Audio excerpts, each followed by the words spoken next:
That's right, it's Monday. Hello. What's going on, everybody? Screencast tunes. Study and roll. That's what we are going off today. Am I quiet? Am I quiet? On Red Planet last night, they said I was quiet. I haven't changed anything. Like, I literally haven't changed anything. Maybe I have. I don't know. Good. Can you hear me? Can you hear what's going on? Is it weird? Has it changed? Sounds okay to you? Okay. I'm quieter than the music.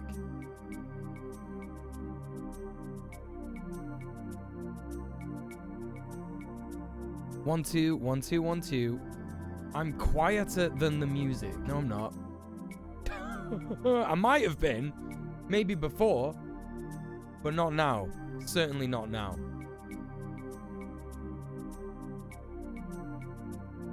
What, still? You still think I'm quieter than the music? Nah, no way. You're gaslighting me. Or maybe I'm gaslighting you. Well, I'll just turn it down a little bit anyway. Oh, it's better now? Okay. All right. Good. Good. That's what I want to hear. Welcome in, everybody. It's Monday. Yeah, sorry about being late. I have been doing my new video all evening. It's been very fun, very good. I'm excited about this one. It's about unions. So, lots of exciting stuff going on about unions at the minute, isn't there? How is everybody doing? Tell me all about your weekends, what you've been up to. Progressive Amma, hello, welcome to the stream. Lots of new people for the first time in the stream today. Good to see you, Smutty Baba Yaga. Great fucking name. Who else do we got? Shafiq, Satirical, Pat Potato. How are you going? Quiliteful, what's going on? Neutral AI, Jolene, hello. We have also got Carpe Pax. How are you doing, Carpe? There's a delay because you type slow. Yeah, that's fine. That's all right. No worries. Yeah, can we get a shout out for Carpe Pax, everyone? If you like my politics, you'll like his politics. That's how it goes. My weekend was very fun. We watched a bunch of Berserk, me and my partner. We had some vegan meatballs both nights. On Saturday, we actually had a friend come over and I made meatballs for all of us. And that was really nice. Vegan meatballs. Dead easy, innit? Italian cooking. Super simple. Weekend was good. It was nice being able to celebrate a birthday not in lockdown. Oh, yeah, for sure. For sure. I'm glad you had a good one, Quill. You got a mechanical keyboard for the first time. You like typing on a well-built cloud. Holy shit. It's like typing on a well-built cloud, you say. I'm fucking buzzing for you. You watched Our Flag Means Death. It was very good. Wait, what's Our Flag Means Death? I feel like I've heard of that. It's a comedy series? What's it about? Let's check this out. Oh, it's a film. You went to your first IRL life drawing class. How was that, Shafiq? Was it the queer one that you go to? I love that. That's fucking great. I got loads of shit for us to look at today, gang. There's so much stuff that has happened. So much stuff that has happened.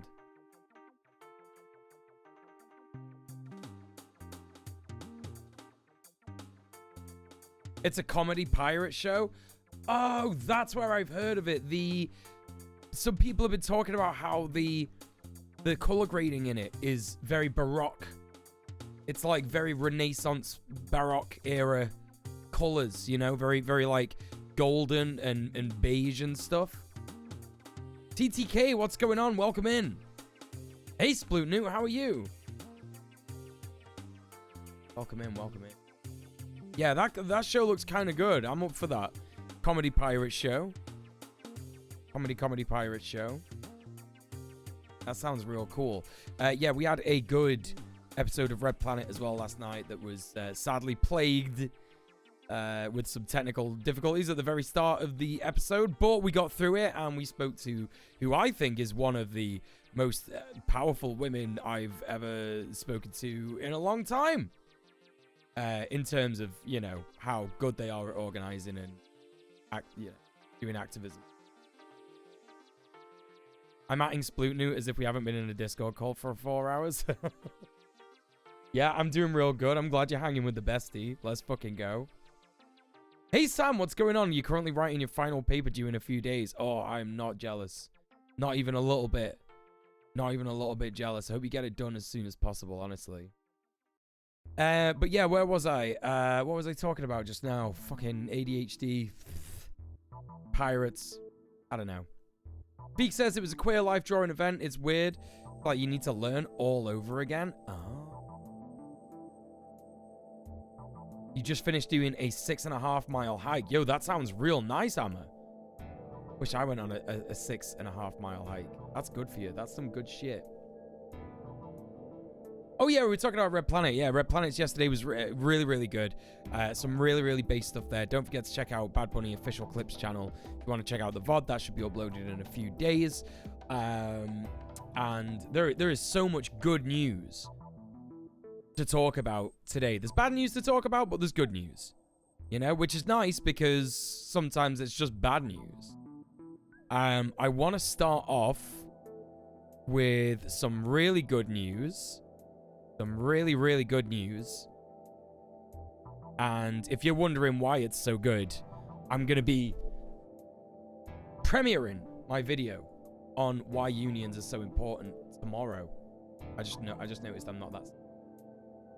I'm going to be premiering my video on why unions are so important tomorrow at 5 p.m. UK time. I basically go through why unions are so base, so cool. I talk about that stuff all the time on the channel here anyway, but yeah, I'm talking about that in a little bit more detail, but a little bit more compressed than we do on Red Planet. I guess my channel on YouTube is sort of, you know, to compress what we talk about on Red Planet, because on Red Planet we've already spoken about why unions are so good. I referenced the Red Planet stream in my video as to, you know, some extra learning for you to go and check out. You're looking forward to it? Yeah, it's a good one. It's a good one. I really enjoyed making tomorrow's video. I enjoyed making the last video and the last 2 videos as well, but yeah. I see the thumbnail uses the wobblies. That's right. Yeah, I will be referencing the IWW just because they are a very useful resource or resource-based organization, you know? Like they don't try and pretend that they're the best union in the entire world and stuff like that, even though they are really good. They kind of talk about specifically trying to help workers unionize in their own hometowns and on their own workplace. That is really cool. So yeah, I do make a bit of a mention of the IWW and how they can help you, and just why unions are so important in general. But that's what we're gonna be talking about in a little second when I sort out the scene here. I'm telling you now, when Conrad Zimmerman told me about the studio mode in OBS, it's absolutely changed my fucking life. I swear to God. Like, I could change what's going on in the scene. Look how smooth this is gonna be, gang. Look how smooth this is gonna be. I can't even begin to tell you. Let's take a little look here. I'm not gonna need that. Not gonna need that. Just like change all the stuff that I need on the fly. Val, how are you doing? What's going on? I will hydrate. Yes.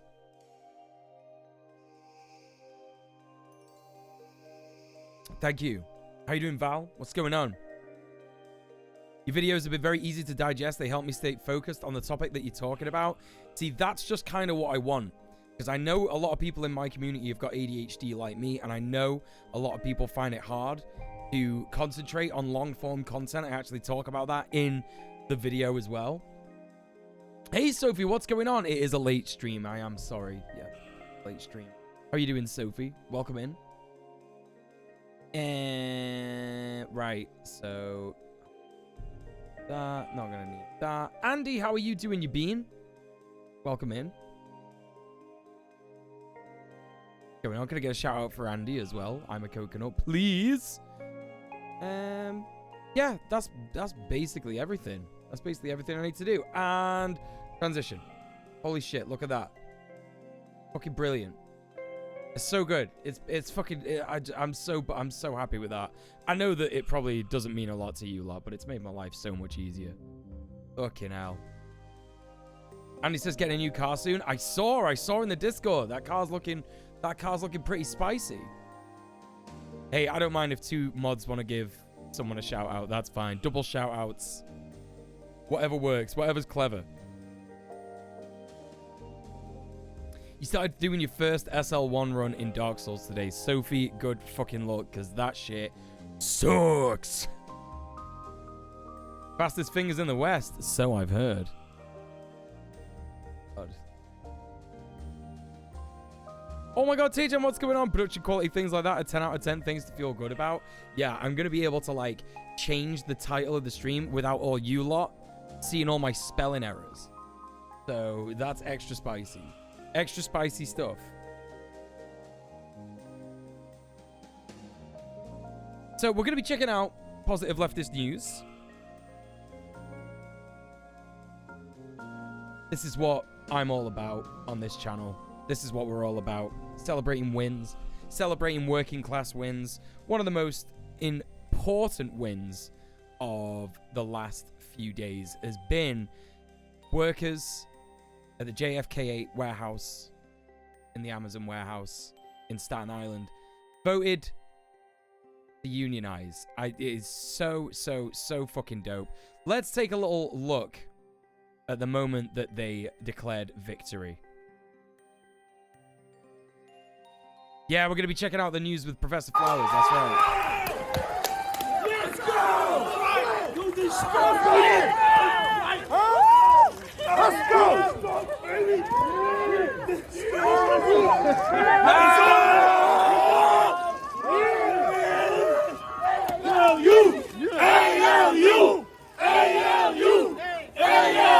This is sick.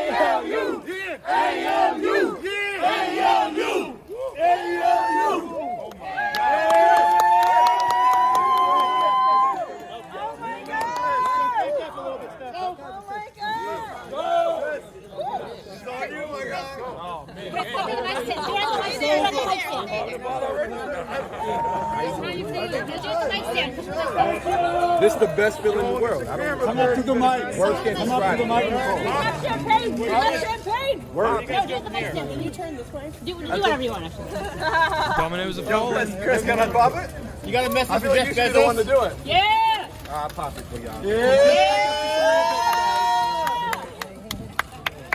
Shake this shit up. Watch out, Kevin. To the first union in American history. Yeah.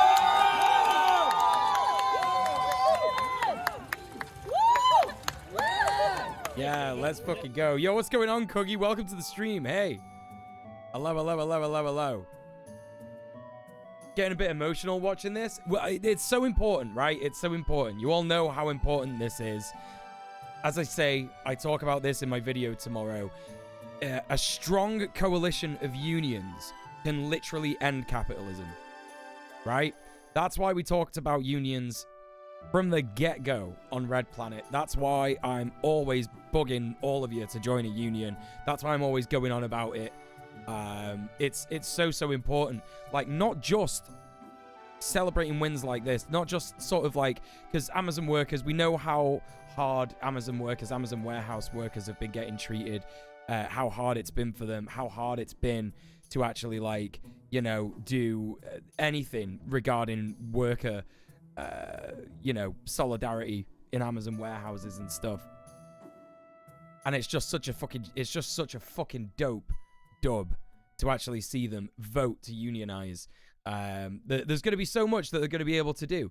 It's really important, not just because they're getting a win here, not just because they are going to stop a lot of the horrific abuses that they've been suffering in Amazon warehouses, but also because this is Amazon, right? It's one of the biggest fucking companies in the world, right? It's huge.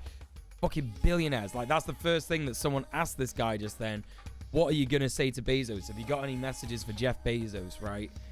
Because that's what it's all about. It's about stopping billionaires from being a fucking thing, you know? So, yeah, that's that. Mods, can we just ban hate raiders when we see them coming in? That'd be really good. Cheers. Thank you. Appreciate that. But yeah, absolutely dope. Absolutely fucking dope. Yeah, huge. So we're gonna follow on from that with watching this month's episode of Positive Leftist News, featuring absolute legend Professor Flowers. Let's fucking go. Oh. Imagining no billionaires. What a world it could be. It could be an amazing world. We could live in an amazing world, 100%. Right, okay.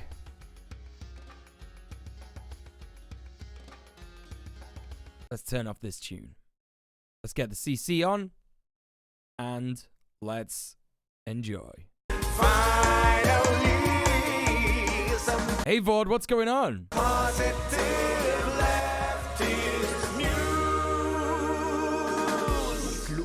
How awesome is that?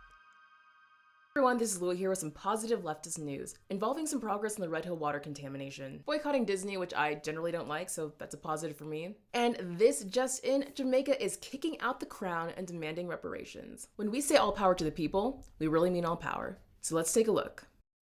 After decades of leaking jet fuel into Oahu's drinking water, the Red Hill Navy facility will be permanently shut down. This is a major win for water protectors and allies who have been protesting the existence of the site for decades. Housed in the illegally occupied nation of Hawaii, Red Hill served as a staging ground for U.S. imperialism in Asia. Honolulu Board of Water Supply Chief Engineer Ernie Lau, who has long been fighting to close the site, is optimistic following the military's announcement. We cannot let our guard down, and we need to continue to protect our precious Wai, he said, using the Hawaiian word for fresh water. Big shout out to friend of the show and native Hawaiian activist, streamer, and indie game developer, Silver Spook, for continuously sounding the alarm about the atrocities being committed by the Navy at Red Hill. We must fight for land back everywhere, and to stop the US war machine.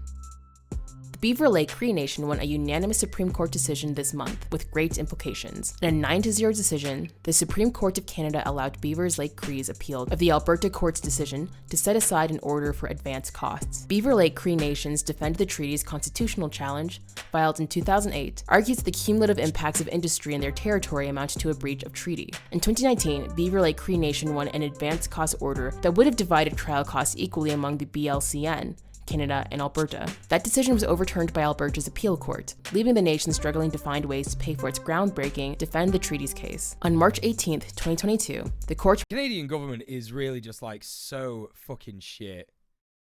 So fucking shit, isn't it? It's literally just like absolutely everything, you know, in order to make indigenous people's lives really shit. Like, it just seems like they do that all the fucking time. Justin Trudeau is a phenomenal piece of shit.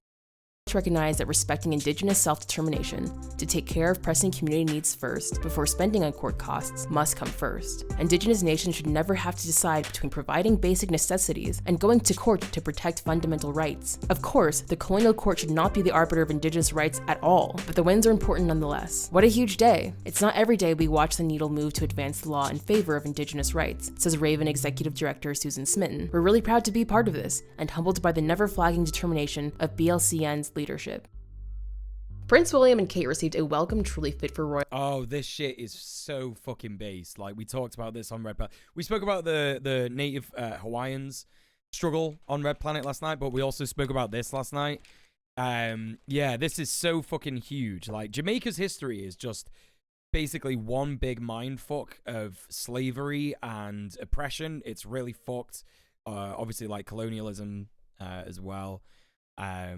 Yeah, the UK just basically just fucking sent so many slaves to Jamaica, and there were so many plantations there. It was like one of the most, I think, one of the most plantation crowded islands or countries of all time, like per square feet. obviously. Just like so many fucking plantations, like 367 sugar plantations or some shit at one point in like, I don't know, like the 1800s or so. And Jamaica has had its independence for like, I think it's 50 years or 60 years or something like that. But obviously the Queen is still, you know, they're still considered part of like the Commonwealth. And so they're still at the behest of imperial powers. Yeah, it was a super producer. Yeah, for sure it was. As they touched down in Jamaica this month. Protesters in front of the British High Commission in Kingston wore t-shirts with a pair of shaggle black wrists surrounded by the phrases, "Say you're sorry and apologize now." Yo, Cookie, do you stream, bro? I just checked your, hold up, let's check this out.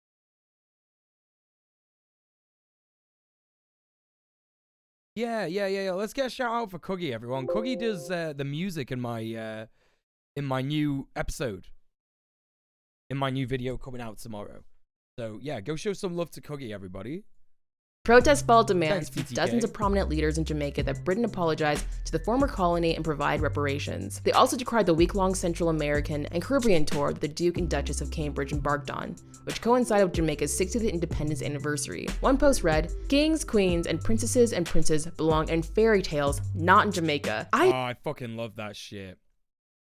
I fucking love that shit so much. It's so rad. I am loving this, yes. Mitsiki Thane, the fact the city's called Kingston is a permanent scar? Yeah, 1000%. a senior lecturer at the University of the West Indies, noted that Jamaicans have been seeking reparations for decades. "This is not a new cause," she said. "The question is whether it will get any traction, whether the British are ready to contend with their history." Sources within the Prime Minister's office have said that Jamaica will begin the process of removing the Queen as the head of state as soon as William and Kate get their sorry asses out of there. Oh, what? That's fucking dope. Bye.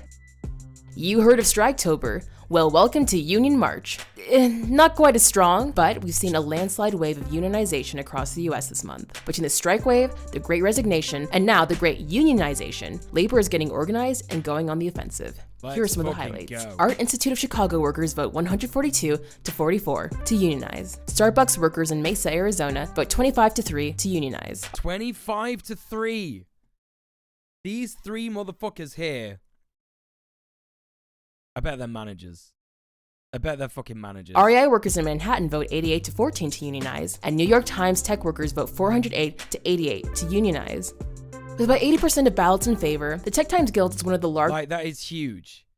It's so big. Like, I just like, so, you know, I'm basically giving you all a preview of the video tomorrow by saying this, but like, who cares? That's what you get if you come to my live streams. Do you know what I mean? There's a reason that neoliberal governments all over the imperial core did so much to eviscerate unions back in the 70s and the 80s. You know, Pinochet, Chile, all that stuff, everything that happened over in Latin America, Colombia, Argentina. Argentina. I keep calling it Argentina. Argentina and Brazil as well. There were so many coups involved with, like, you know, because of Kissinger and, you know, just sort of like neoliberal politics in general, just set out to destroy workers' unions because they were so afraid of communism and the spread of communism in the USSR. Obviously, they were terrified of Cuba. They were terrified of Vietnam, all these socialist countries. And you could even look at examples in the Middle East, like, you know, Iran was having a socialist revolution, and so was Afghanistan in the 70s and the 80s.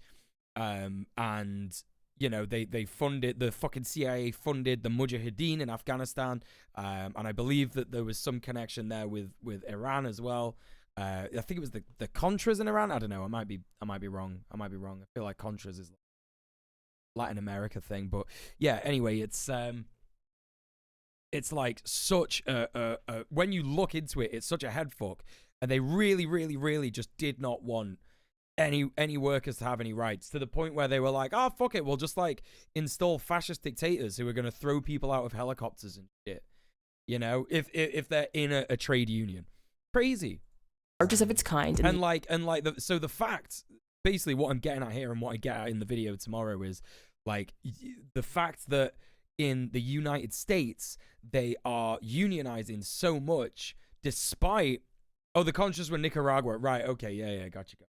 Yeah, well, again, you know, Latin America, it's like a, you know, that's like, it's a similar vibe, I think, the shit that went down in Nicaragua.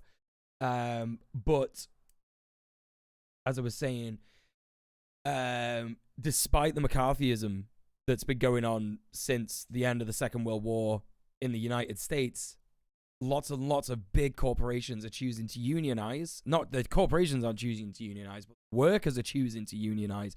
Not just despite the McCarthyism, but also despite the fact that these corporations have been employing union busting tactics as well. Scabs all over the place, you know? The US. A win means the union, representing 600 software engineers, product managers, designers, data analysts, and other workers, can begin negotiations for a contract with management. We're just elated and really soaking in what this means, not only for us as tech workers at the Times, but also for the tech industry as a whole, said Nadli Samadzadeh, a senior. And it's gonna be so interesting to see how neoliberal governments around the world try and fight the unionization efforts now, because it's different. Back then, they only had the mainstream media, right? They had the mainstream media and they had the cops, and that was it, right? Now, obviously, they've got, you know, some corporations are choosing to unionize with limp, powerless unions to stop workers actually unionizing. They are doing that. That's right, Tajan. Yeah. Some you've got to watch out if you're a worker anywhere in the world and you want to unionize and you want to join a union. Make sure it's not a fucking yellow union. Don't be joining a yellow union, aka a union made by the fucking HR department of your corporation. You want an independent union that operates outside of the corporation. Like, yeah, don't play yourself like that, honestly. So yeah, good point, Tajan. But where the fuck was I now? Yeah, it's gonna be interesting to see sort of what goes on now, how neoliberal governments deal with the huge unionization efforts that are happening all over the world, because there is social media now, and people are way more connected than they've ever been. I know that you might think social media does a lot to, you know, separate people, and, you know, it can be pretty toxic and shit like that, but it can be a force for good as well. You know, if people start seeing shady tactics, shady underhand tactics that are going down posted on social media, people are going to be aware of it, and we're going to have a lot more tools to fight capitalism and neoliberals as a result of that. So it's going to be really interesting to see. Senior software engineer. I think this is going to be the start of a wave of organizing in the tech industry. About time, the union will be negotiating for better pay, diversity, and equality. The good news doesn't stop there. 3 more Starbucks locations in Buffalo have unionized this month, bringing the total to 6 across the country, with countless others organizing their own drives. About 130 stores across 24 states have petitioned for votes. That's crazy. That's so good. Successful locations have joined Workers United, a union affiliated with the Service Employees International Union. Union organizers say they are seeking better training, better staffing, and better pay that will increase over time, as well as more respect from management. And by an overwhelming majority vote of 86%, workers of the REI Co-op in Manhattan, New York, have voted to join the Retail, Wholesale, and Department Store Union. Good to see these heads, like, wearing masks. Well, most of them anyway, you know? REI is an outdoor sports equipment cooperative with stores across the U.S. Despite enduring a union-busting campaign that included captive audience meetings, a halt on promotional opportunities, and even a 25-minute union-busting podcast. Captive audience meetings. What is that? Captive or audience meeting. What is that? Mandatory meetings held by employers during work hours in order to pressure employees against joining a union. Interrogate workers about the organizing campaigns and disseminate union bashing materials like videos. Have you seen some of these union bashing videos? Anti-union videos. Let's check this out. Amazon's union busting training video. Lemon, what's going on? Can I get a shout out for Lene, please? TTK. Please. Social media has been really effective with the strike for uni lecturers lately. As students, we've been given a much better understanding of their fight. It's been great. Yeah, it's so important in order to actually communicate what's going on. Because you're just not going to see it via mainstream media at all, are you? You know? Yeah, check out this is the fucking Amazon union busting Welcome. training video. We're excited to have you at this training, specifically designed to give you the tools that you need for success when it comes to labor organizing. During this course, we'll cover several important topics, such as our position on unions, associate rights, signs of employee disengagement, and how to identify, escalate, and address associate concerns. We are not anti-union, but we are not neutral either. We will boldly defend our direct relationship with associates as best for the associate, the business, and our shareholders. So associate is employees. Yeah, that is. Yeah, thank you for shouting out Lemmy. Yeah, I call Lenny, Lemon, Lenny, all that stuff. So thank you. We're not anti-union, but we are. And how gross is it that they call their employees fucking associates? Like they're our associates. Our associates. Lemonhead, that's right. We'll also call her Lemonhead. Very sus. Not anti-union, but anti-union. Anyone else not like that? Wait, what? No, yeah. I don't like that. Associate, what's that all about? It's not very... It just seems really sus, right? Really sus. I've seen this fucking video in person. I worked at Amazon and the cunt showed us this. Really? We do not believe unions are in the best interest of our customers.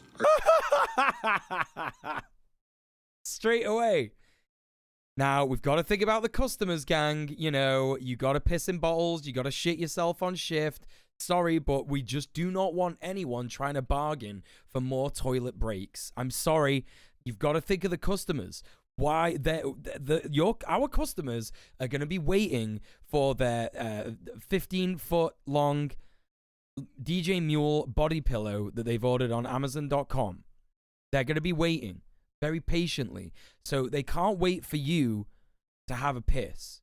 They just can't. They simply can't. We live in the age of information. Our shareholders, or most importantly, our associates. Our business model is built upon speed, innovation, and customer obsession. Things that are generally not associated. Wait, customer obsession? So what they're trying to like, what they're trying to get like, they're trying to get people to be obsessed. This really is neoliberal hell, isn't it? Like, we want customers to think that our company is an extension of their ego. That's what we think. There's the link in the chat to this video if you want to.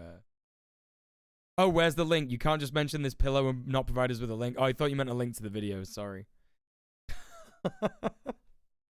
Customer obsession is very dire. And yes, Kieran, hey, how are you doing? Extremely unhealthy. Yeah. What if I need an aux cord delivered to my door at 4 instead of 2:30? Well, you know, you just can't unionize. Sorry, gang. Associated with unions. When we lose sight of those critical focus areas, we jeopardize everyone's job security. We don't badmouth unions in general, but we will speak openly with associates about unions, including any specific concerns about particular... They just badmouthed unions. And they said, we don't badmouth unions. So stupid. Also, like, the absolute state of this animation, the quality of the production of this video, it's almost like a joke, right? It's almost like a joke. It's almost like they've hired someone to make this video and not paid them enough. And so they've gone, I'm just going to half-ass it. Again, advocating for unions. Right? Particular unions involved in organizing. And we share our preference for a direct working relationship frequently and boldly, even when no organizing activity has occurred. See, what they mean is a direct relationship with our associates is that you could come to me, your boss, and complain about the fact that you shat yourself on shift, and I will do nothing about that. That's our direct relationship with you, our associate. That's what they mean. Learn about the warning signs most commonly associated with early union organizing, as well as other warning signs that could indicate associate disengagement, vulnerability to organizing, or early organizing activity. While employees have the right to organize, we have a right and responsibility to share our position that a direct working relationship is better for the customer, the company, and the associate. It just makes no sense. Warning sign 1, shit workplace. Yep. Huge red flag. Looks like it was created in the downtime between South Park seasons. I was just thinking very, very South Park, yeah. In order to be able to do that effectively, it is critical that we recognize the early warning signs of potential organizing and escalate concerns promptly. If you see warning signs of potential organizing, notify your building HRM and GM site leader immediately. HRMs and GM site leaders should notify their assigned ER managers or ER principal immediately. Elden Ring managers? Yeah, just super fucked. It's like, if you see anyone trying to organize, you tell your manager. You tell your manager, my young friend, and maybe we'll give you a raise. You know, that's kind of what it sounds like, you know? The most obvious signs would include use of words associated with unions or union-led movements like living wage or steward. Yeah, if you say the word living wage, that's a red flag, my friend. You got to report that to your manager. You got to report it. Petitions or other concerted activity, such as an associate purporting to speak on behalf of his or her coworkers when raising concerns. Oh, it's so fucked. Union graffiti, union t-shirts, hats, jackets, or other... If you wear a fucking item of clothing that has, like, IWW on it, right? They would just be like, oh, nope, sorry, reporting you to my manager. Crazy. Thank you for the follow. Clothing, union flyers, and union visitors in or near the parking lot. Some signs are less obvious than finding the What are they going to do about union visitors? What are you going to do about that, bro? actual union flyer, but they can still indicate associate disengagement, which is itself a warning sign for potential organizing. Like, you've got to ask yourself, right? You've got to fucking ask yourself, if unions are not effective, if unions don't mean anything, if they never get anything done, if they're useless, if they're bad for society and stuff like that, why the fuck has Amazon dedicated a whole section of training to union busting, right? Hey Chief 420, what's going on? Yeah, things to look out for. Enlightened thinking. Yeah. Examples include associates who normally Wait, I've just realized this CC is in Spanish. Hold up. How do I get that? Oh, Portuguese. aren't connected to each other suddenly hanging out together. Associates who were close suddenly stop speaking to each other. Groups of associates scatter when approached by management. This is insane, by the way. This is absolutely insane because it's like if you're seeing someone who is angry because, like, think about this, yeah? If you've been fucked over at work, most of you'll probably know this, right? Most of you'll probably know this. If you've been made mad at work by something, it will make you mad and you will get angry. Like, if you're like me, I'm an angry person. I've got a short fuse. If someone fucks with me, I get fucking mad, right? And it just happens. It's just one of those things, right? It doesn't mean that you're a danger to anyone around you. It doesn't, not all the time, but it doesn't mean that, it actually doesn't even mean that you're going to unionize. It's so bad. It's like, they are so paranoid. They're like, if you're being confrontational, if you're being angry, like, imagine if your boss just told you that you need to work overtime when you've, you know, said, actually, no, I can't work this weekend because I'm getting fucking married. And they're like, oh, no, you got to do overtime this weekend. Sorry. Of course you're going to get fucking mad. You know?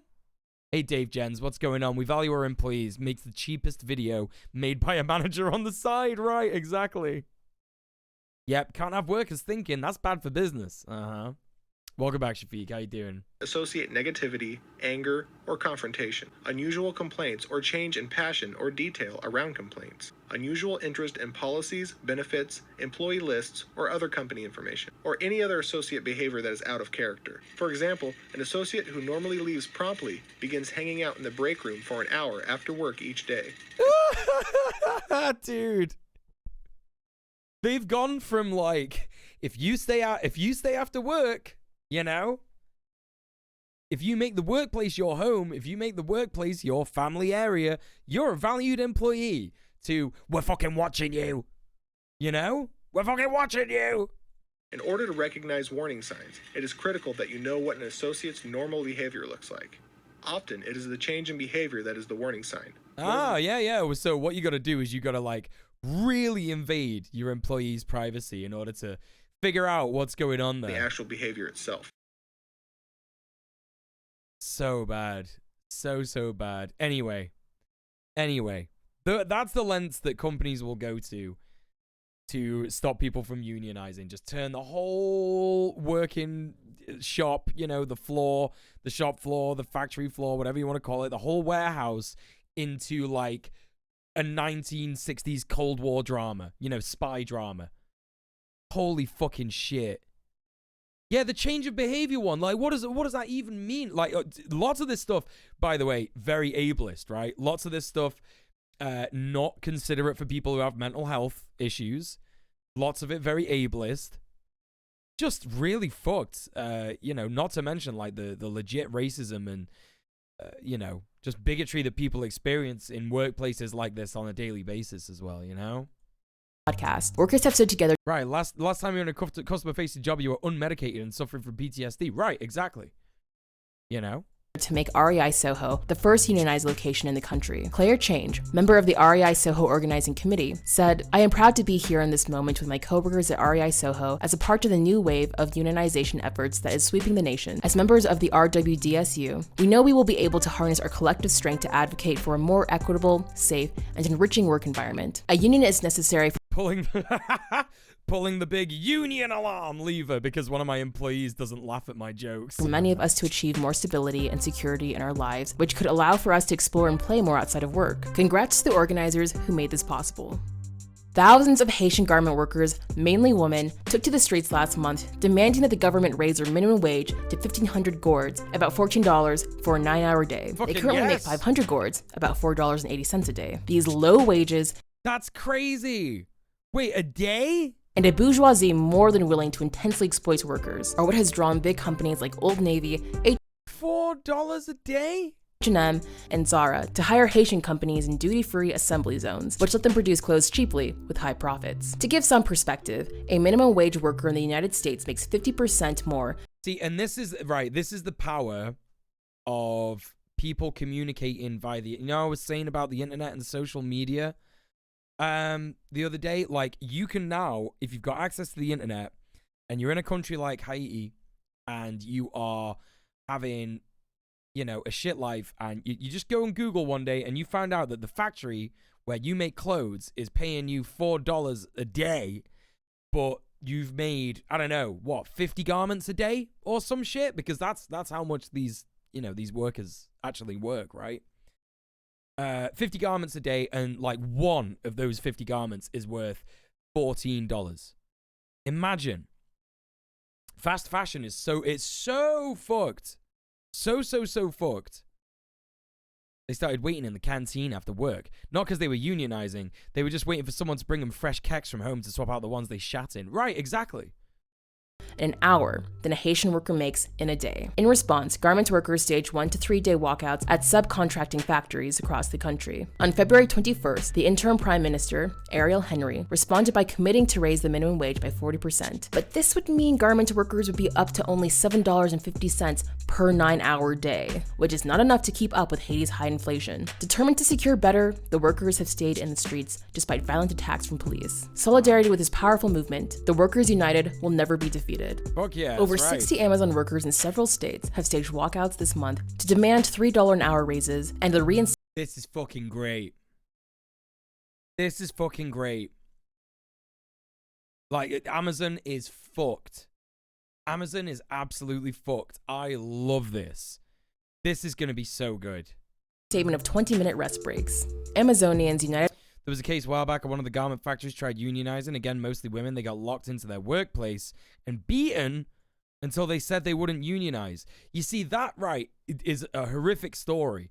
But that is the lengths that neoliberal capitalism will go to in order to protect the exploitation of, like, well, in a lot of cases, like Haiti and stuff, colonized people. You know? workers from the 2 factories in New York City and one in Maryland showed what solidarity looks like. They chanted, "Better pay, longer breaks," and Amazonians United will never be defeated. We shut down the belt, did some chants, wrote on the internal messaging board, and were greeted by a crowd of DBK1 workers and solidarity supporters outside, said Ellie Pfeiffer, a warehouse Sick. associate in Long Island City. They called in all the managers early to cover us. Striking workers say their wages of roughly $15.75 to $17.25 an hour are not enough to survive with this year's rapidly inflated prices. Yo. Last year, Amazon also cut breaks from 20 to 15 minutes, ending what they Something to bear in mind, gang, while all of this is going on, is that at the moment, I know this is true for the UK, not sure about elsewhere in the world, it's probably the same because all these imperial core countries are connected. At the moment in the UK, inflation is as high as it was in 1992. Right? 1992, the standard for living for British people was very fucking shit. Very fucking shit. And it's at the same level as it was in 1992 now. So just keep that in mind. I can't remember where I saw that, but that's where we're at. call a COVID-era perk. That's so evil. The multi-warehouse strike follows a petition drive in December, organized by the same group of workers, known as Amazonians United, an independent work-led group, which has a presence in at least 9 Amazon warehouses nationally. The petition includes a similar set of demands, and the strike is an escalation of the petition. The strike coincides with a surge in organizing in Amazon warehouses around the country. In Bessemer, Alabama, Amazon warehouse workers at BHM1 are currently voting in a mail-in ballot re-election on whether to unionize. In Staten Island, Amazon warehouse workers, the city's largest warehouse, will vote in person on whether to unionize later this month. Bezos, we're coming for you. Workers have nothing to lose but their chains and a world to win. We've been hit worse than many countries because we threw all our trade doohickeys in the cesspit. Yeah, I think you're right. I think in terms of imperial core countries, I feel like, yeah, we've had a bit of a shit run of it because of Brexit. In 92, there was a recession. Well, yeah, I mean, that, you know, that was the excuse back then. The excuse this time is, oh, it's just inflation. Don't worry about it, you know? After 4 days of picketing and the first open-ended strike by a digital media shop, Gizmodo Media Group, GMG Union, has reached a tentative deal with the management of Geo Media, pending Writers Guild of America, East WGAE Council approval and ratification vote by members. To this end, country back, though! We got our country back. We did get our country back.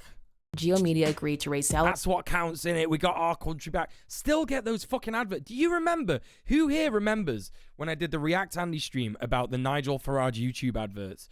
I'm still getting them. I'm still getting them fucking adverts. Got one this morning. I worked hard over the last 15 years of my campaign to get our independence back. Well, now I'm doing a more important job of getting your finances in order. Whoa, Ponzi scheme, insurance scam, blah, blah, blah, blah, blah, blah, blah, blah. Country back. So bad. I hate it so much. The British people are too subservient. We don't respond in the same way culturally as people in the States. I think that will definitely change depending on how hard people's lives get. Because what you've got to remember, yeah, is that, so I think the way that you've got to look at it is, right, look at whose lives are impacted by COVID. But when I say impacted, I mean like detrimentally, right? They didn't really do much. People were working from home in terms of, okay, actually that's a bad example. When I say COVID, I mean sort of like lockdown, right? Not COVID the disease, but like lockdown, the thing that happened because of COVID, right? So think about people who were affected by that. Lots of working class people, actually, their standard of living went up a little bit because they could work from home. It's much more convenient, much more comfortable. Good shit, right? A lot of people realized that was the way to go. And some people are still working from home, you know? But the people who were owning small businesses and they got shoved to the sidelines by big capital, by the government and stuff like that, all of a sudden wanted to speak to COVID's manager, right? Because they couldn't get people coming and working in their shops. They couldn't open their shops. They weren't getting money from the government. They lost their fucking shit and they were out in their droves protesting lockdown.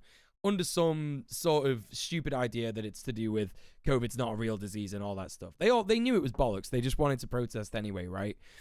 So like that's the level that it takes to make like the petty bourgeoisie revolt, right? It was like it was like an attempted revolution of the petty bourgeoisie, but it doesn't get anywhere because now that lockdown's actually finished, they've got everything that they wanted back, you know? And they just, the people who were doing lockdown protests now are just fascists, like anti-vax protests and stuff.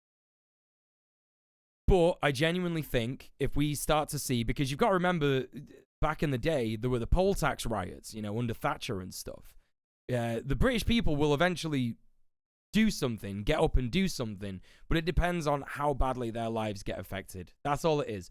Even now, you know, even now, I'm super fucking poor. You can see all I ask from yous every month is like 700 quid here, and that's what I need to survive, right?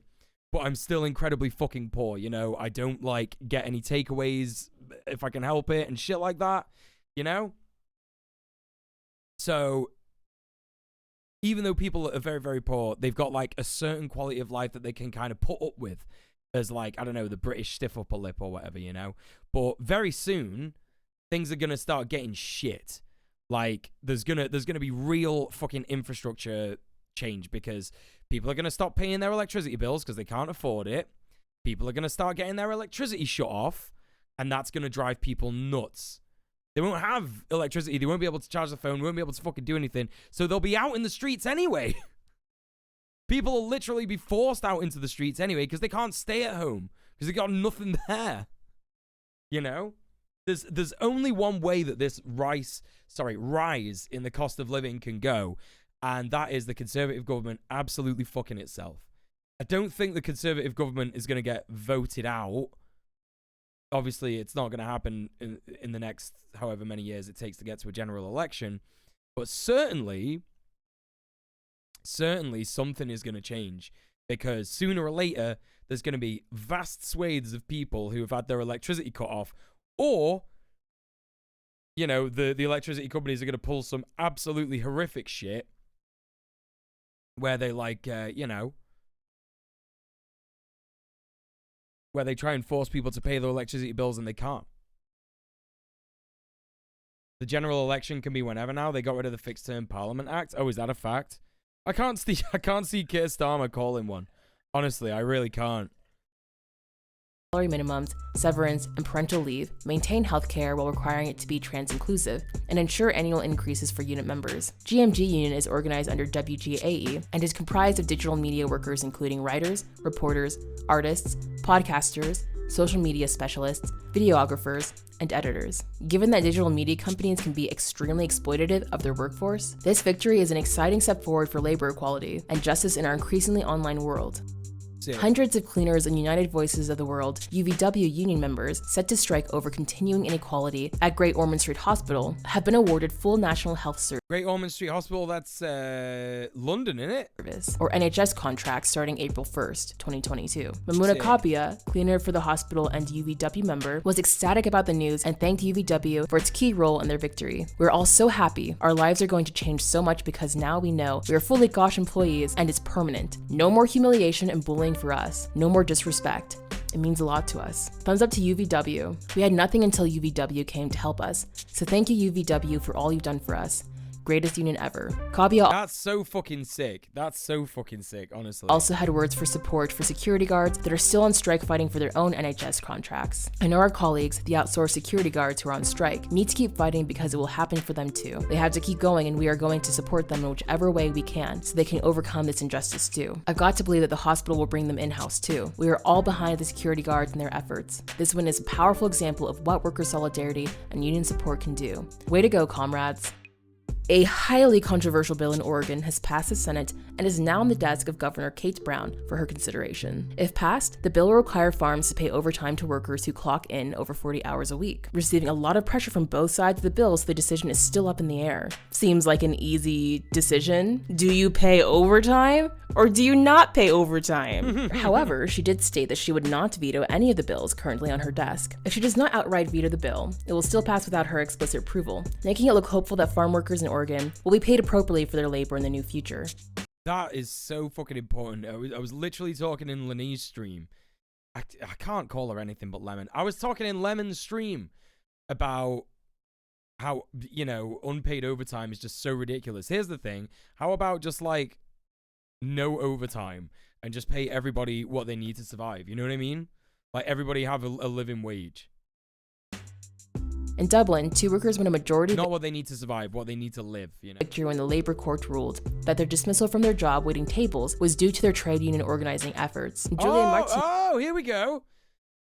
So they lost their job because they were trying to organize their workplace. Ah, okay. Yeah, and Lenka Limer-Nova discovered within a few months of employment at the Ivy restaurant that tips were being used to pay employees their agreed rate of pay. The 2 women, after protesting and being told a resolution that would come that never did, began organizing with other workers and were quickly fired from Ivy under the pretense of poor customer service. Not content to just win their case, Julia and Lenka met with the Social Protection Minister to draft the payment of wages, tips, and gratuities bill that will require businesses to clearly display their policies around tips and service charges, as well as provide a Oh shit, sorry. Hi, Big Cub. I saw you in the chat there. It's so fucking annoying. I hate ADHD so much because I'm like, okay, Big Cub said hi in the chat. I gotta remember when I next paused to say hi to Big Cub. But then I saw Shafiq said hi, and I was like, oh, okay, Shafiq said hi, so I don't need to say hi now. God, I hate my brain so much. Hello, Mystery, as well. And that's the reason that I remember to say hi to Big Cub, because Mystery's in the chat. My fucking brain is so bad. Yeah, how the hell is unpaid overtime still a thing? Yeah, it's like you know, why do companies force people to do overtime? Generally speaking, it's because they have to hit unrealistic expectations put on them by their shareholders. It's all capitalism. It's capitalism all the way down, gang, you know? statement to workers showing the amount of electronic tips obtained. My mate keeps being really proud of doing all this overtime, and I'm just like, it shouldn't be that way, my guy. It is extremely cooked to be like, yeah, you know, I love doing overtime. It's great. I love sacrificing my free time for less money than I should be getting. Like, that is such a cooked mindset, you know? Your mate doesn't get that he's basically kind of talking others into doing overtime for free too. He's messing it up for himself. Sorry I said he, but yeah. If you don't know someone's gender, just say they in it. So, you know. But yeah, for sure. Period and the portion paid to the individual employee for that particular period. The bill is making its way to the Sorry, I should correct that. If you don't know someone's gender and you can't ask them what their pronouns are, then you say they. So let's all keep our fingers crossed for our Irish comrades that it passes. Good Morty, what's going on? At my first job, I was often pressured to clock out before finishing closing at night. Meanwhile, I was so poor, I lost £90 in 6 months. Fucking hell, Morty. Holy shit. I remember working in bars. I'm assuming that that's what you're on about.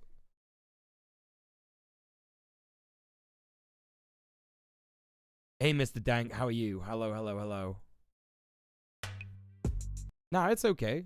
The Austrian government continues to fail at COVID response, following an all too familiar approach to prioritize profits over people. Squatters have taken over a building at Meringes, 1620-1090 Wien, in response to the Austrian government's failed policies. The building was intentionally chosen. This historic site, known as the Anton Low Sanatorium, started as a medical clinic owned by a doctor with Jewish heritage. The building was taken over by Nazis during World War II, and Austria has still not returned ownership of the building to the Low family and a problematic history of anti-Semitism. The activists occupying the historic building stated, "With our squatting, we want to take space and create a place for utopias and common strategies in favor of a solidary society." Yeah, I fucking love that. Let's fucking go. Yeah, this is great. Workers calling for a boycott of Amy's Kitchen have come forward with allegations of unsafe working conditions, union busting, denial of bathroom breaks, not providing access to drinking water, and not providing appropriate care for workers injured on the job. What the fuck is Amy's Kitchen?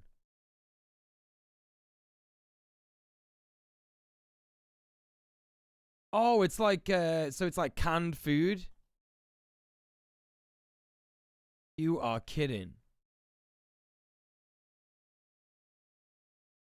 You are fucking kidding.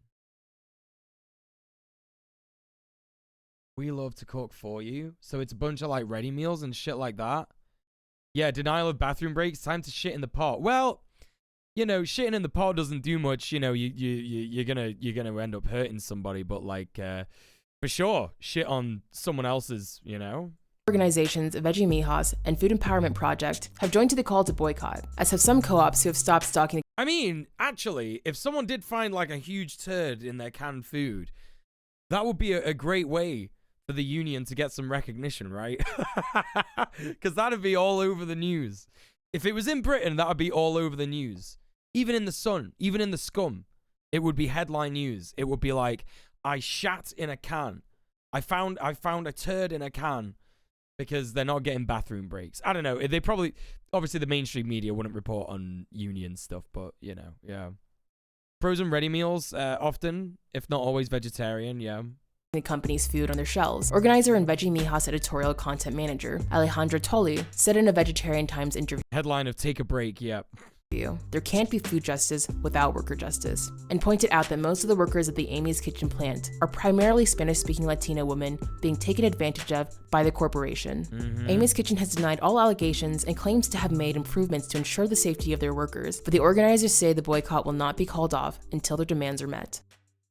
In a landmark ruling, the Kuwait Constitutional Court held that Article 198 of the Penal Code, 1960, is unconstitutional. This transphobic law criminalized, quote, imitating the opposite sex in any way, end quote. Oh my gosh, in any way. You know, just in any of them, and was used to prosecute in literally any way. And imprison trans people. Responding to the decision, Henry Coe, the International Lesbian, Gay, Bisexual, Trans, and Intersex Association, ILGA, Asia's executive director said, this landmark ruling is a great leap forward for transgender persons and persons of diverse gender expressions in Kuwait. The decision to appeal Article 198 of the Penal Code is a step forward in the right direction and upholds values of non-discrimination. The Kuwait authorities must ensure that those who are previously charged and arrested under this discriminatory law are released, and all charges against them are quashed. We hope that the ruling will have a far-reaching impact on the rights of LGBTIQ individuals in Kuwait and in the region. Yeah, though that's activists huge. fear that the language of the ruling, which stated that the law was unconstitutional because it was too vague, could mean that a more specific and targeted law might take its place. Leaders still see this ruling as a massive win for the region. M, an activist from Kuwait, said, "We are ecstatic. A heavy rock has been lifted off our backs." Nice. Hawaii Bill HB 2405 passes in the House with near unanimous vote and advances to the Senate. The bill would prohibit health insurers, health maintenance organizations, and societies from excluding medically necessary gender-affirming treatments, which were previously deemed cosmetic services. This would include gender-affirming facial surgeries, hair electrolysis, mastectomies, breast reductions, breast implants, and voice surgeries, as well as therapies. Oh, that's HB 2405 acknowledges that many people in the trans community have experienced discriminatory treatment from health insurance providers when seeking coverage for gender-affirming care, which are routinely covered for cis people, stating that insurance policies often cover many of these treatments for other purposes, but deny them when for the purposes of gender affirmation. The dark side of this very good news is that if passed, the bill will not come into effect until 2060. I mean, I'm gonna be so much, oof, 2060. Wait, 2060? Oh, you are joking. I'll be so old. With a display of overwhelming support for this bill and the legislative acknowledgement of these treatments, In 2060, I'm going to be 70 years old. Oh, I hate that. Wait, am I? No, I'll be... Yeah, I will. Yeah, I'll be 70 years old. Holy shit. is necessary and not cosmetic is a huge step forward for the trans community, particularly during these tough times for LGBTQ people around the world. Employees at Disney have organized a series of walkouts to demand that Disney take action against the hateful Don't Say Gay or Trans bill put forth by Florida state legislator that essentially bans LGBTQ-related discussion in the classroom and has provisions which could require teachers or staff to out students to their parents. Disney has massive influence in Florida and could easily influence whether this bill is passed or not. The walkout organizers have listed demands that include ceasing donations to the politicians who support the bill, halting all future and current business investments into the state of Florida, donating. I mean, you know, I've covered this already on the channel, but it's just stopping the donations is not enough, right? Do you know what I mean? If anything, they should be demanding them back. It's so bad. By then, the NHS might have cleared its backlog for GICs, right? Yeah. To the Trevor Project and creates an outline for how their products will be more inclusive in the future. They are asking for those that don't work at Disney to show solidarity by calling out the company on social media with hashtag DisneyDoBetter and to avoid promoting the company in any way until their demands are met. Content creators and others can also help by not making trailer reaction videos or posts online and avoid any promotion of upcoming films or series, as Disney is banking on these to distract the general public. So step away from the multiverse, comrades, and get to tweeting. Right, that's a really important thing to remember, right? Because we all know disgusting turf hag J.K. Rowling is making a lot of money still from the Harry Potter franchise. So if you play her games, if you watch her movies, you're giving her money and you're funding hate, right? But it's even more important to point out the fact that the opening weekend of Secrets of Dumbledore, the new film, if it doesn't hit a certain threshold of money made at the box office in open weekend, then they're gonna be having serious words with the IP owner, J.K. Rowling, right? And that means that they probably will just stop making Harry Potter films, which is fucking sick, right? Because that means she doesn't get paid as much. And obviously no one's gonna wanna, apart from like, you know, the TERFs, no one's actually gonna wanna buy her stupid fucking Robert Galbraith books. You know. So, interesting. It's also interesting that she basically admitted today on social media that she is a TERF. Because she quotes me. She's rage posting at the moment. Because it's got to that point now where she's in the career death spiral. It's exactly like Sophie predicted. It's exactly like Sophie said. She's in the career death spiral like Glinner was in, where he was constantly tweeting about trans people. It's going to get a lot worse before it gets better for sure, but this is how it's going to go. Her tweets are going to get more and more unhinged. She's going to start having arguments with other TERFs. They're going to disown her, and the movement's going to get fractured, because that's what happened. That's what happens with fascist movements, gang. They are desperate for power. Absolutely desperate for power. Yeah. She'll be like, I'm not owned. You know, because she got ratioed by Keffels. That's it, really, isn't it, you know? In response to the release of a report documenting This is in Manchester. This is where I live. the strip search of a black 15-year-old female student in high school by a police officer in 2020, the hashtag No Police in Schools movement joined up with Child Q protesters in St. Pete's Square in Manchester, England. Child Q is the name given to the student to protect her identity, while allowing all those enraged by her experience to come together to demand change. The protest was organized by Manchester-based groups Kids of Color and the Northern Police Monitoring Project, NPMP, and had a reportedly good turnout with positive public engagement. The protesters chanted, "No police in schools," and speakers called for no police presence in schools across the country. Remy Joseph Salisbury from the NPMP said, "We will continue to try to put the pressure on Andy Burnham to remove Greater Manchester Police from our schools, but most importantly, it's a message of solidarity to Child Q, the family and community that's been affected by this. It's something that we all..." Yeah, they literally strip searched a 15-year-old black kid. It was so fucked. Really, really, really fucked. This is why it's so important to join Cop Watch communities, because the way that we keep our communities safe is by being together, working together, looking after each other, you know, showing solidarity with your neighbors. The police don't keep communities safe, we keep our community. So yeah, go check out the Northern Police Monitoring Project. I've just chucked them a follow there. I actually didn't know that they existed, which is a bit depressing considering that they're are they based in Manchester? I don't know. But yeah, super important. The GMP and Manchester, absolute, like Greater Manchester Police are absolutely fascist. All police are fascist, but these particular metropolitan police forces are absolutely institutionally racist, institutionally you know, disgusting. They're just like gangs. All should be aware of, and it's a cautionary tale of the dangers of putting police in schools, particularly the implications for black students. And you know why? And you know why they did this? Because she like smelt like weed.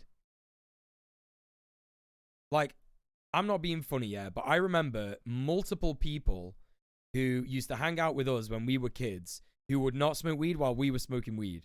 So we'd be in like a shed somewhere, you know, hiding because we're kids and we shouldn't be smoking weed. And someone would be in that shed with us and like fucking stink of weed, obviously, like coming out, but they've not smoked weed in it. And that could have been all that happened. Someone smelling like weed is not a good reason to just like strip search. And yeah, hell, even if you've seen someone with weed, it's not a good reason to strip search them. It just isn't. Like, it's weed. It's a fucking plant. Holy shit. Give over, man. If you want to find out what you can do to help, or to get ideas for how to get police out of schools in your country or region, go to nopoliceinschools.co.uk and solidarity with Child Q. Protect Black children. In an incredible move, unprecedented in the US, activists have succeeded in getting the Hawaiian Senate to pass legislation to provide guaranteed monthly income of $2,000 for up to a year for sex trade survivors who want assistance in leaving the trade. The bill states, Native Hawaiian women, women of color, and sexual and gender identity minorities deserve the same right as affluent, college-educated, or white women to exit the sex trade. The right to exit prostitution does not meaningfully exist for most people in the sex trade. The bill's authors added that in general, the right to leave patriarchal institutions is one of the rights that is most denied to women. Executive Director of the Hawaii State Commission on the Status of Women, Kara Jabola Korola said, everyone can agree that people who want to stop prostituting themselves should be able to do so immediately. Incredible work! Congratulations to all the organizers on this major win.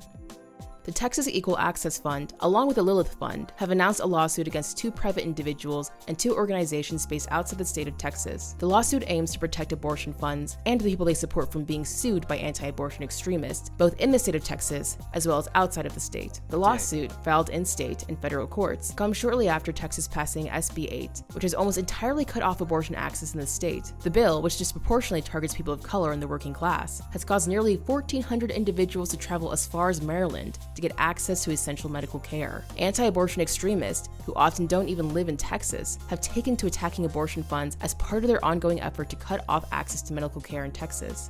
And these people who do this are like really, really gross, just fucking sweaty dudes on 4chan and shit. Like, they will post people's information on 4chan or, like, you know, other heinous websites that I don't want to mention, and just fucking, like, target people. It's so fucked. It's so fucked. Amanda Beatrice Williams, Executive Director of Lilith Fund, stated, "We won't be harassed or intimidated out of serving our community, in the courts or anywhere else. We are proud to fight back, even when we have no choice."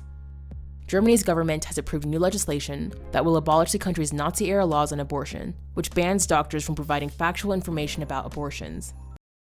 What?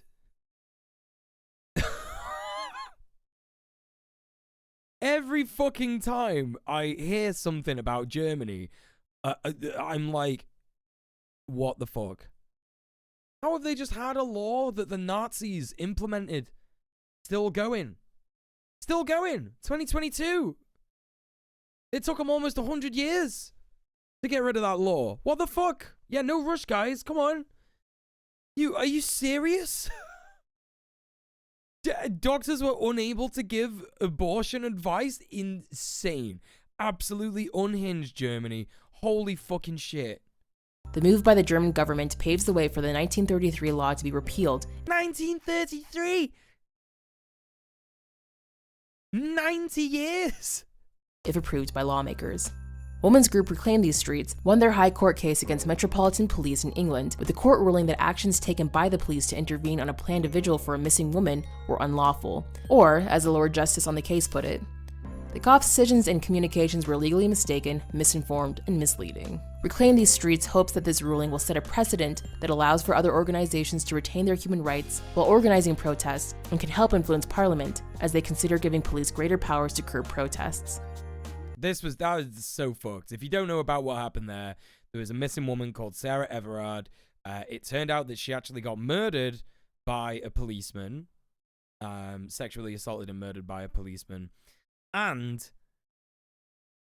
people showed up to hold a vigil for her in her memory, right? And the police just battered. Like, it was majoritively women, like a majority protest full of women, you know, marginalized women, but women of color, and they just it was so horrible. Some of the fucking imagery from that protest was just absolutely just sheer police brutality against a bunch of women holding a vigil. You know, not even a protest, a vigil. A doctor in Poland won a court case this month against pro-lifers who are trying to sue him for providing abortions. Dr. Lukas Jagielski, the head of the hospital in Lesnica, won a settlement against the anti-abortion activists who accused him of killing children. They now have to apologize and pay 15,000 zloty, which the doctor will allocate to the activities of the perinatal hospital. Incredible. That's dope. That's dope. And cutest news saved for the end. Kangaroo Island Land for Wildlife NGO happily announced that their efforts to control feral cats on the island as they revealed their discovery of a healthy male and female Kangaroo Island Dunarts. Dunarts are an extremely cute, small carnivorous marsupial that became endangered after the Australian wildfires of 2019 and 2020 burnt 95% of their natural habitat. The NGO found signs that the Dunarts on Kangaroo Island are breeding again, a hopeful sign for their future. Aww. Comrades, if you have good news from the current That month, is cute. please send your stories to totalliberationpodcast@gmail.com. Thank you to Javi for the positive news jams. Thank you to Halcyon for the positive news background. Thank you to Mexi, Nick, Ash, and Sebastian for script writing help. And thank you to JC for editing this video. We're looking to expand our team and our output, so if you'd like to support us, please go to patreon.com/positiveleftistnews, or you can give us a one-time tip or donation. The link is in the description box below. Yeah, you know what to do, gang. Go and give some money to Positive Leftist News on Patreon. There you go. Boom. That is a huge link. Massive link. Oh my god. So yeah, go and support him. That was great. That was cool. Positive Leftist News. It's very, very good. Very, very based. Very, very cool. I have some less positive news to go through, so we're gonna title this bit less positive leftist news. Oh, it's just okay. It doesn't matter if you wait. What the fuck? Wait, that doesn't make sense at all. Why has it done that? Oh, okay. Never mind. Never mind. Never mind. Absolutely in awe at the size of this. Yeah, in awe at the size of this. Yes, let's take a look at Twitter. It's time to look at the hell site, the Bluebird hell site.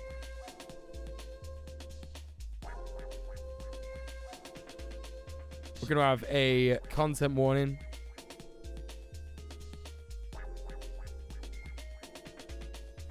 Some transphobia. So you know the score, gang. Look after yourself. Burb. Burb? The Burb website. Yes. Just covering this stuff. Anti-trans legislation is getting more and more prevalent across the globe at the minute. Where have I... Okay, yeah, so, obviously on Friday... Was it Friday or Thursday last week? I can't remember. Hold on, let's...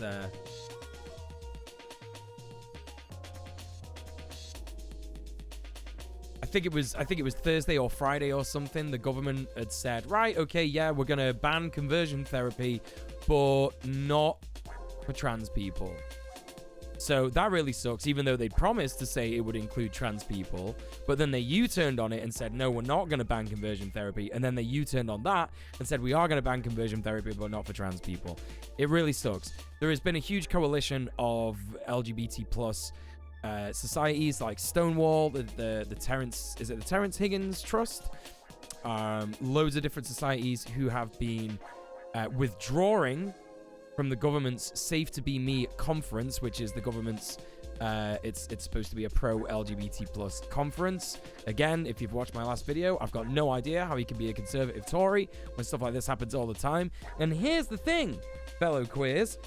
If you think for a second that this ban actually means anything for people who aren't trans, if we're talking about cis queers, what's to stop parents from saying, I think my kid might be trans just because they're a bit of a femme kind of twink, you know? They're just a bit of a femme gay. Like a cis man. Sorry, well, you know, if we're talking like, you know, kids that are going to go through conversion therapy, what's to stop a parent from going, oh, I think my son is trying to be trans, but, you know, he's not exhibited any gender dysphoria or anything like that. He's just like a gay kid, right? Like a gay femme kid. There's going to be loads of that. There's going to be so much of that. Yeah, hair's too long. Or, you know, if it's like a cis lesbian kid, you know, hair's too short, wears boyish clothes, all this kind of stuff. It's just absolutely ridiculous. They might as well have not banned anything, in my opinion. So, you know, that's that. It's absolutely ridiculous. So we've got that there. There was something else that I had, and I thought I'd save this. Oh yeah, here we go. Here's a list of all the groups. HIV groups have a lot of HIV groups have coalesced, combined, unified against this. We got the Terence Higgins Trust, Clinique, Spectra, the George House Trust, Yorkshire, Mesmac, River House, Positive East, National AIDS Trust, Metro Charity, Body and Soul, African Health Policy Network, NAS, NAM, AIDS Map, Living Well, LGBT Hero, the Sophia Forum, the Food Chain, Brigstow, Thames Valley Positive Support, Waverley Care, LGBT Foundation, the Love Tank, Bloomsbury Network, and UK CAP.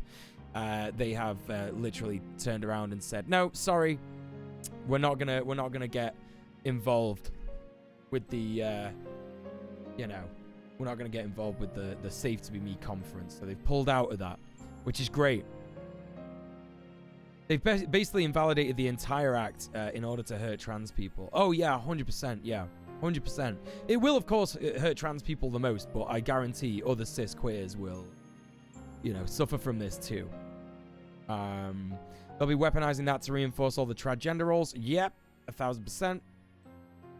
Remember the early Simpsons episode where Homer is institutionalized wearing a pink shirt? Oh, shit, yeah, I think you're right, yeah. You need help with something related to this? Yeah, let us know, Quill. Yeah, I'd be happy to help in any way that I can.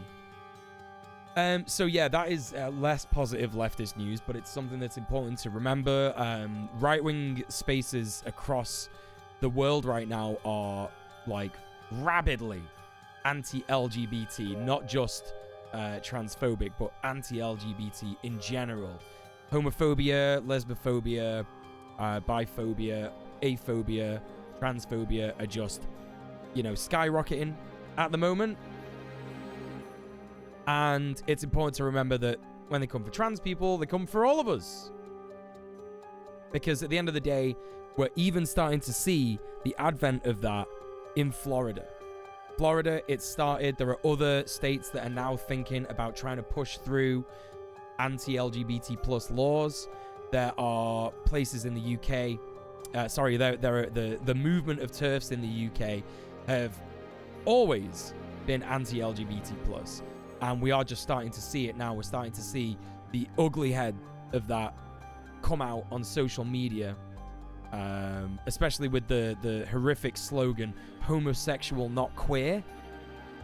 Like, how stupid do you have to be? How much, it's so absurd. It's like, do you really think that queer people, like gay men, cis gay men, haven't been referring to themselves as queer since they started being called queer? It's so ridiculous.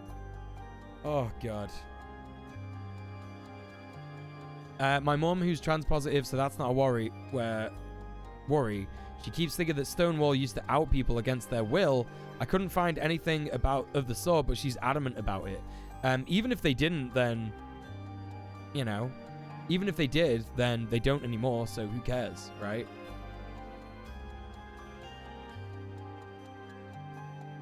They sort of buried that episode. Oh, yeah, I know the one with Michael Jackson in it. Yeah, I know that episode.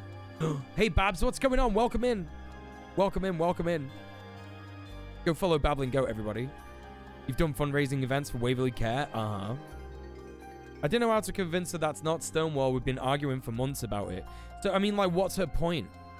Like, that's the thing that you've got to get to the nitty gritty of. Like, okay, yeah, so what? If they did used to out people, then what's your point? Like, so what? Like, are they doing that now? They're not doing it now. So shut the fuck up.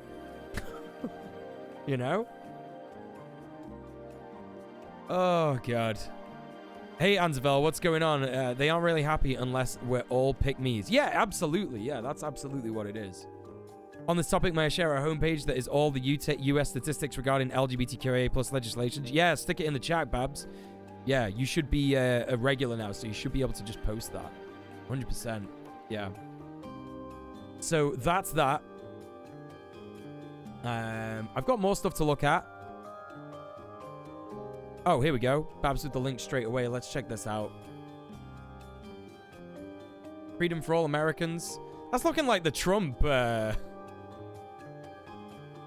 looking like the Trump logo. I hate that. I kind of hate that. They really did lean into, like, doing a bunch of Trump graphic design. Even after he got, you know, unelected. The bill seeks to advance the comprehensive non-discrimination laws that LGBTQ people so sorely need. All legislation, anti-transgender. Okay, anti-trans bills. So, yep, college athletics. I don't know where that is. MO, is that Missouri? Kansas. SC, what is that? South Carolina. Oh, there's a map at the bottom. Ah, there you go. Okay. So, Arizona, they got bills coming through. 12 bills. Oklahoma. Well, hang on a minute. It says that there's no bills in Texas. Is that because they passed? Alaska, there's 2 bills. In Washington State, there's 2 bills. Idaho. So, Washington State is an interesting one because most people think that that is a blue state. You know? Idaho, there's a bill in Idaho. There's a bill in Wyoming. 3 bills in South Dakota. 6 bills in Minnesota. 14 bills in Iowa. Missouri, 8 bills. Oklahoma, 9 bills. Tennessee, 14. And look at that. New Hampshire, 4 bills. Rhode Island, 1 bill. Pennsylvania, there's a bill in Pennsylvania, bill in Maryland. Delaware, 4 in Virginia.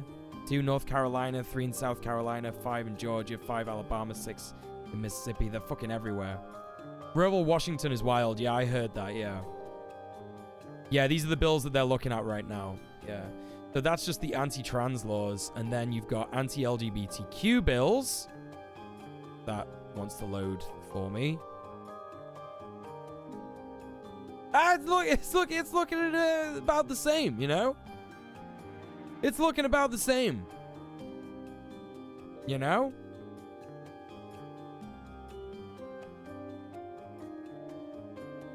How do I get back from this? There we go. Back. This is a pretty good website. Yeah, check out this website, gang. So, you know, that's what you've kind of got to remember when it comes to seeing transphobia in the UK. Trans people, trans allies, we've been talking about this for ages, about how they're coming for queer people as well, cisgendered people who are queer. You know, what more do you want us to say? The US leads the world in this stuff. You know, they were already starting with the anti-trans stuff sort of, you know, way before us. And it just kind of took off a little harder later on for us in the UK. But now the anti-LGBT plus agenda is very, very obvious. And we're only going to see more of that in the UK as a result of this. Because if you don't know, it's right-wing evangelical Christian groups that are funding all the TERF nonsense in the UK. They're funding this stuff in America, and they'll be funding it in the UK as well. Worldwide, I would say. So, again, another reason as to why global capitalism is absolutely disgusting. Because they manufacture consent. You know what I mean? 9 times out of 10, when you know, people are just like generally nice people and they're introduced to the idea of like transgender people, they're just like, oh, okay, I don't really understand it, but yeah, fair enough, whatever. You know, they won't become like a vehemently aggressive person about it. Though they might think like, oh, I don't understand it, or like it's a bit weird to me, but like they're not gonna like immediately attack someone, right? Because they don't have this manufactured consent in their heads about like trans people coming for their kids or wanting to trans their kids and shit like that, right? In the same way that like, you know, they wouldn't act that way towards a cis queer person because they don't have that manufactured consent in their head that like queer people are like, you know, trying to recruit kids, or they're trying to be pedophiles and stuff like that, you know? So it's just really important to remember that, like, you know, these billionaires manufacture consent among the masses that leads to all these hateful bills. This is why capitalism is bad, you know? You just have to be intersectional in the way that you look at how the world works. Because it's all connected. The struggles that LGBT plus people have, the struggles that workers have, it's all interconnected. BIPOC struggles, we're all connected. We're all, you know, kind of one being when it comes down to it at the end of the day. I don't want to get too fucking, you know, hippified here, but Hippies are good, actually. I think it should be said. Hippies were actually pretty cool. They nearly had a revolution in the US in the 60s. Anyway, I'm fucking going on with myself. So there's that. Not so positive leftist news. But we got some more not so positive leftist news. A little content warning for death there. So talking about the wins that the Amazon unions, the Amazon labor union, have had. Earlier, it's now coming to light the fact that 6 workers died in a warehouse collapse last year. I think that I remember hearing about this. I want to say it was like August or July or something last year. Really, really, really fucked up. So we're going to check out this video real quick. December 10th, 2021. 911, where's your emergency? The Amazon warehouse got hit. Panic 911 calls People are trapped in the bathroom. We got hit by a tornado. from people working in this Amazon warehouse. 6 people who took cover in a bathroom never made it home. Austin McEwen was one of 6 people killed when that tornado struck the Amazon Fulfillment Center in southern Illinois last month. At the time of his death, Austin was 26 years old. He was the son of Alice and Randy McEwen, who have come forward and filed a lawsuit on his behalf. Austin was a former high school and college hockey player. He was beloved in his community. He had a very serious girlfriend that he was ready to propose to, start a life with, have children with. Obviously, Alice and Randy McEwen, the enjoyment of their son throughout the decades, having children, having grandchildren, seeing their grandchildren graduate from school, and all of life's milestones has been taken away from them.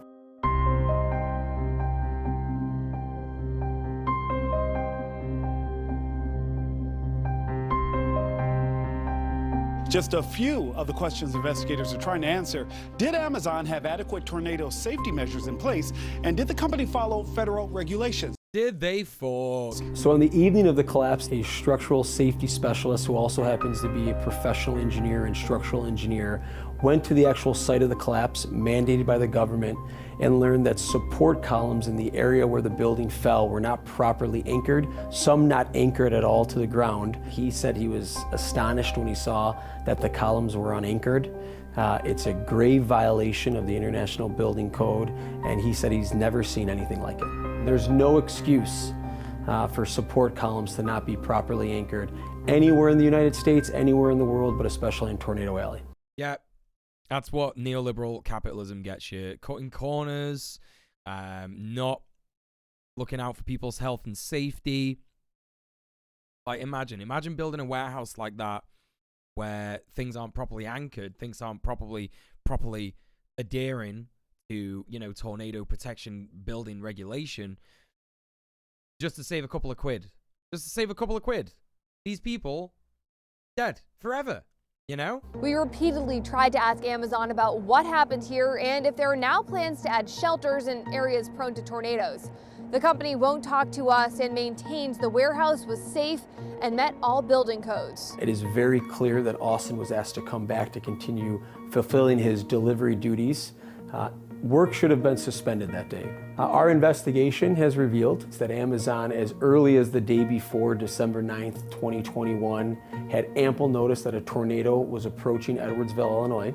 But most importantly, we've also learned that this facility was not equipped with FEMA safe rooms, FEMA designated refuge.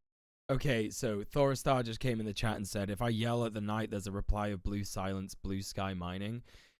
This is why it's important to, like, not assume that everybody has the same knowledge of stuff that you did, because I was just Googling then what the fuck without even paying attention to the chatter. Hello, by the way, Thoristar. I know you're not a piece of shit troll now, but I was thinking you were a piece of shit troll who was saying something horrific in the chat, referencing something disgusting. I had no idea what the fuck blue sky mining is. I have no idea what those lyrics mean. But apparently, interestingly enough, the song that Thoristar is referencing in the chat is to do with the experiences of workers at Whittingham asbestos mines who contracted various asbestos-related diseases. The blue refers to Blue Asbestos, the sugar refining company, Colonial Sugar Refining Company Limited, the owner of the mines. So that's pretty cool. But first thing to say in a Twitch chat, try and not make it vague. Just, hey, how's it going, everyone? It's fine, you know? Or like, fuck Amazon, that's better. Refugee shelter areas. And if Amazon knew that it couldn't protect its employees, there was... I appreciate you, though. We learned something, you know? We learned something. Nothing stopping them from telling them around noon or 1 o'clock that day to go home. And you really have to question if profits took precedence over safety. Jeff Bezos is facing criticism for his handling of this tragedy. His response came almost a full 24 hours after the tornadoes lifted, and as details emerged about the Edwardsville factory collapse on Saturday morning and afternoon, Bezos was championing his latest space tourism launch. The McEwen family and other families have expressed to us, you have to remember, they lost very important people to them. And they're very curious why Amazon and Jeff Bezos and its founders can shoot themselves off into space, but never took the time to come to Edwardsville to console these families, meet with these families, and help them understand what happened. Very early on after we filed the lawsuit, Amazon's spokesperson denied any wrongdoing, denying any form of negligence, and actually indicated that people were appropriately sheltering. Alonzo Harris is one of 40 employees who survived. He's a delivery driver, and that day just returned to the warehouse in Edwardsville, Illinois, when a manager redirected him. Stop your vehicles. There is a storm coming. Seek shelter. Harris followed coworkers to Amazon's Take Shelter area. He describes it as a windowless hallway. Amazon says it was not designed to be a storm shelter. We've learned from whistleblowers inside the facility that it was extremely chaotic. People were wondering why they were not permitted to leave. People, now that a lawsuit has been filed and they've learned more about what should have been placed, have contacted our law firm and myself indicating that there was no emergency plan. They were never a part of any sort of evacuation drill, that you were told to go to work, stay at work, and work all through this storm. Before he died, Amazon worker Larry Virden reportedly texted his girlfriend, "Amazon won't let us leave." People have communicated that in the culture at Amazon, the moment you step what Amazon would consider out of line, go slightly against an Amazon policy, speak up, ask for an extra break if it's a day that someone's back is hurting more than in a usual day, it's pretty clear that you're at risk of losing your job. With Amazon scaling up its delivery service in recent years, there are now 700 warehouses like this one across the country. Most rely on contractors employed by other companies. Industry analysts say that allows Amazon to avoid liability for accidents. Even before this tragedy, Amazon has had a lot of issues with workers, their treatment of workers, and this is just another example. I mean, we hope that this litigation brings justice to the McEwen family and other families that have lost someone. But even at a larger, grander scale, for decades to come, we presume Amazon's going to be in business for many, many more decades. It's time to start treating workers appropriately. I think that's the #1 message that the McEwens want to deliver. Such a fucking nightmare. Holy shit. Holy shit. Was I muted then when I said high rain trigger yellow? If it was high rain trigger yellow, how you doing? Yeah, super fucked up.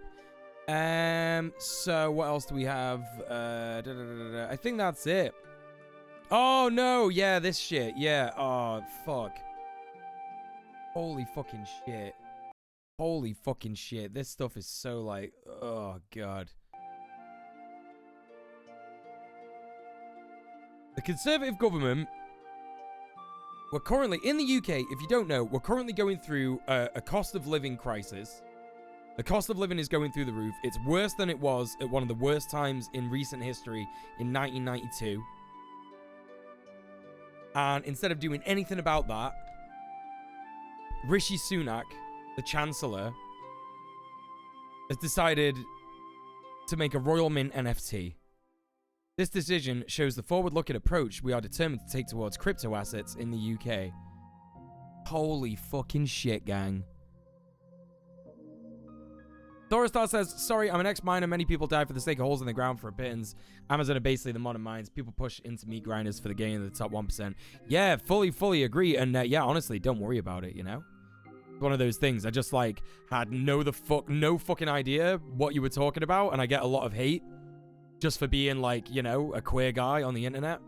So, you know, a queer leftist on the internet. So, yeah, it's just sometimes a little, like, what does that mean? You know? What is this? You managed here to efficiently combine into one tweet the 3 greatest threats to the standard of living for a generation. The energy crisis, the economic crisis, and the perma crisis, which this shambolic... Howdy there. Trampad Trashcat, thank you so much for the 4 months of subbage. Thank you so much for supporting the stream. How are you doing? Welcome in, welcome in. Enjoy your ad preview and your sub badges and your emotes. Yeah, that's absolutely true. Completely based. I agree. Yeah, it's so fucked. To the moon, that's right. What a fucked country we live in. I know. I know, it's fucked. Such a nightmare. It's fine. You got to self-defend. Okay, yeah. We understand each other. That's what counts now. Clarity is key. Yeah. I agree with that. So yeah, that's good because that's the end. It's a good time now because that's the end of less positive leftist news. We're not looking at the news now. We're not looking at any more news. Gang, now is the time to do a spiel. If you don't know, I get all of my income here on Twitch. It pretty much pays my bills. It feeds me. Lets me take myself on little cheeky dates. I'm just kidding. I have a partner now. But I get all of my money from here on Twitch. I would ask you to consider, if you are financially able, do not subscribe on twitch.com, but instead use the Streamlabs tip link in the chat, as that means that not only does 50% of your money not go to Amazon for various reasons, but it also makes a bit of a statement to Twitch, because Twitch is not a safe platform for marginalized streamers. They have again and again and again and again, and their latest... Smutty Baba Yaga, thank you so much for the tier 1 sub. Their latest piece of shit decision that they made was on Trans Day of Visibility, to instead of saying anything about trans people, they decided that that day on Twitch was Mod Appreciation Day. Now, we do appreciate our mods. I love my mods. Thank you, Shafiq. Thank you for doing the sub off Twitch command in chat. But that's just one thing in a long list of things that Twitch has failed to deliver on. So we are trying to make a bit of a statement in redirecting money from subs and bits directly to me, directly to the PayPal. But of course, subs and bits are still very, very, very much appreciated. Do not feel like you have to subscribe or give bits, and don't feel like you have to donate. Whichever way you choose to do it is up to you, but if you are financially able, I would ask you to consider donating via the tip link instead. We've got lots of cool incentives for you to do that, though. For example, if we get to that halfway point, if we get to 350 quid, that means that movie night is unlocked for this month, and we will be watching a movie in the Discord. We normally watch pretty cool stuff. Isle! It won't say it. It won't say it because there's a swear in it. That's fucking right, Isle. Fuck Amazon. I agree. Thank you so much, Isle. Thank you so much for supporting the stream. Thank you so much for the dono. Thank you so much for choosing to sub off Twitch, you absolute bean. And can we get a shout out for Isle in the chat, please, Shafiq? I don't know if you saw the spelling. It's H-A-E-L-L-E. Isle's a great streamer. Phenomenal bean. Go show us some love, please.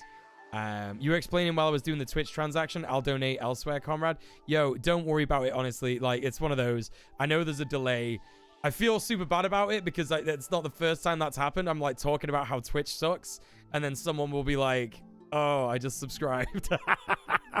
But again, I appreciate subs. I appreciate bits nonetheless. It doesn't matter because, of course, some money will come to me. But yeah, I've explained the spiel anyway. This month's full goal... This month's £700 goal. If we hit the £700 final goal, we will be having another community day where I play Among Us and Phasmophobia with you lot. It was super fun when we did that last month, so I would really like to be able to do that in March. Speaking of incentives that we had fulfilled, we beat the goal last month, and that means that this month we will be doing Trash Bingus. If you don't know about Trash Bingus, Well, you'll be seeing it if you're here on Wednesday night. Trash Bingus, we basically play terrible games. I play terrible games. And yous have a chance of winning terrible games. No, I got it the wrong way around. You have a chance of winning good games. Man, imagine if that's a way I'm trying to, like, promote it. Yeah, you could win some terrible games as well. No, no, no, no. You win the good games. You win the good games if you win bingo.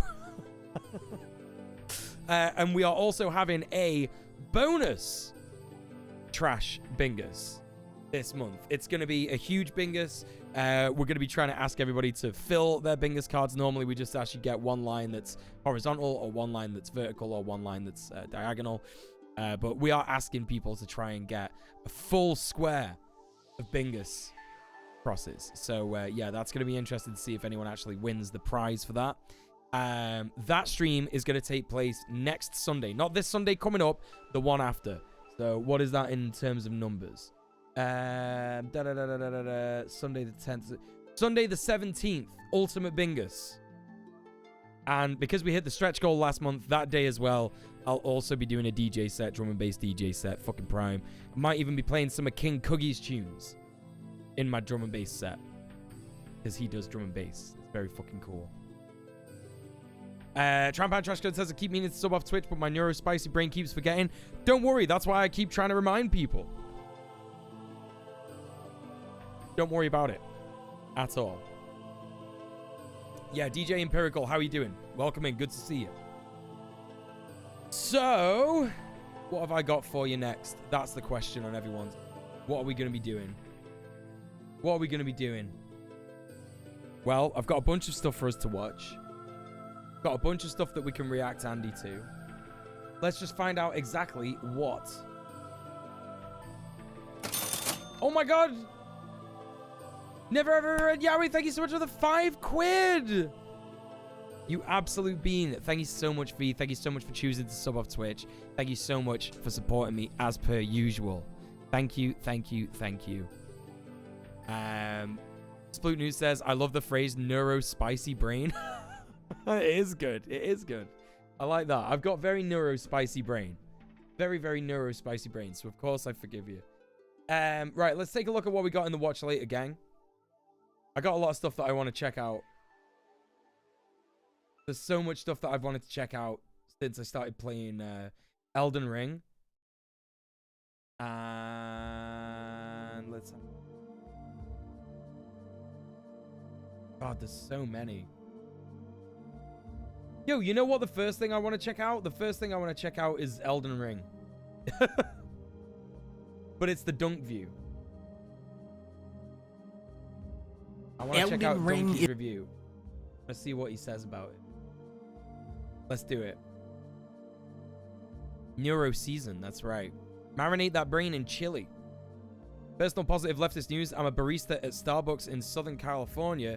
You've been working on getting your store in on the union effort. It's been hard work, but good work. Wishes luck, solidarity. Yo, that's fucking great, Smutty Baba Yaga.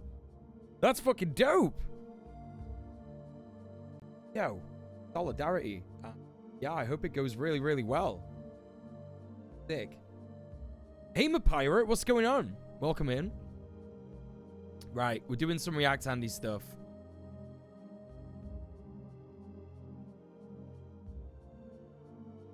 Yeah, we love everything about that. Donkey's Elden Ring. That. Boom. Look at that. Look at this transition. Holy shit. Look at that shit. Oh, fuck yeah. Oh, fuck yeah. Right. Is the biggest game ever made. When you start the... Let's pull that back. Let's pull it back. That We Didn't Ring is the biggest game ever made. Papyrus says, can I ask a schedule question? Oh no. Oh no, chat, it's happened. Chat, it's happened. Oh no. Oh no. Elden Ring is the biggest game ever made. When you start, the map is like this, and you go, damn, this game is big. Then you get teleported to the other side of the map and realize, oh my god, this game is big. Then you get teleported to the top of the map, and you go, whoa, this game big. Then you realize there's an entire other world underground, and a floating island, and a massive city, and an entire secret castle. 2 of them, actually. There are secret zones within secret zones within secret zones. So the absolute highest compliment I can pay this game is to tell you that I have beaten this game 4 times now. We're ripping off Zelda. You literally wake up in a tomb, open a big door, and the game says go. No hand-holding, no bullshit, just go wherever you want to go. Except don't fight that guy, and don't go over here because you'll die, and don't follow the beam of light because that's a fucking scam. Elden Ring's gameplay loop is to put a bullshit boss in front of you and say, okay, now go into the world and find something to chop his head off with. Having a concrete goal like defeating a scumbag boss makes exploration feel that much more meaningful. And visually, this is a world worth exploring. Walking around in this game is like stepping inside of a painting. There are hundreds upon hundreds of scenic vistas which look impossibly curated and intentional, and the spaces in between are populated with an absurd array of creative enemies and bosses. FromSoft is famous for their enemy design, and they are really bringing the heat here, not only in sheer quantity, but also in terms of when do you fight Magma Worm again? Penguins is in when do you fight Magma Worm in fucking in the Gelmir Mountains? Question: One Bingus game is Wednesday, the April the 6th too. Is there another day I need to be aware of too? Yes, we're having 2 Bingus streams this month. It's the first Wednesday of the month every month, and it's also the 17th this month. We're having a huge one, huge big one. Doggy statues, doggy wizards, giant lobsters, vampire bats that sing the Halo theme. They got Pumpkinhead to be in this, stretchy lizard man. The list goes on and on and on, and you're saying, Donkey, please don't spoil this game for me, but I can't. This game cannot be spoiled because this game does not end, okay? This is Dark Souls 4, no end credits edition. But what's frustrating about Elden Ring is that for all the effort that has gone into the world and enemies, it feels like they only spent 10 Whoa. What's going on here? What's going on? Oh, okay. I was like, what the fuck? I was like, why the hell? There's a magma worm from the lava lake. I've fought that one. Magma worm in either the consecrated snowfield or mountaintop of the giants. What? I've not been on that one. Hey, what's going on, Apple Chips? How you doing? Yeah, Solid Snake in it. I feel like I have 20 years of modern gameplay to catch up with before I can tackle Elden Ring. I'm a simple Mario man. Elden Ring is the most important game you can ever play in your life. That's my opinion. You know?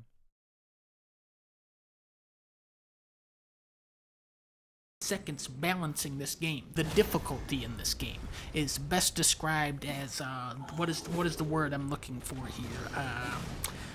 Total fucking horseshit. This is an evil game made by an evil man, and whoever's job it was to balance the damage scaling on enemies did not show up to work for the entire making of this game. Just from saying that, already people are pissed off at me. They're saying Donkey sucks, I hate you Donkey, nitpicking and biased, you only like Xbox, but always remember, I beat this, and this is fucking stupid. And I beat Elden Ring 1, 2, 3, 4 times. Because why? Because he beat it with the finger. All That's amazing. Time. And I say it's too hard. I am calling this game out. Not because it's a bad game, but because it's an incredible game that is held back by very poor balancing. Many of your deaths in this game do not feel earned, like dying to... Oh my god, he's being serious.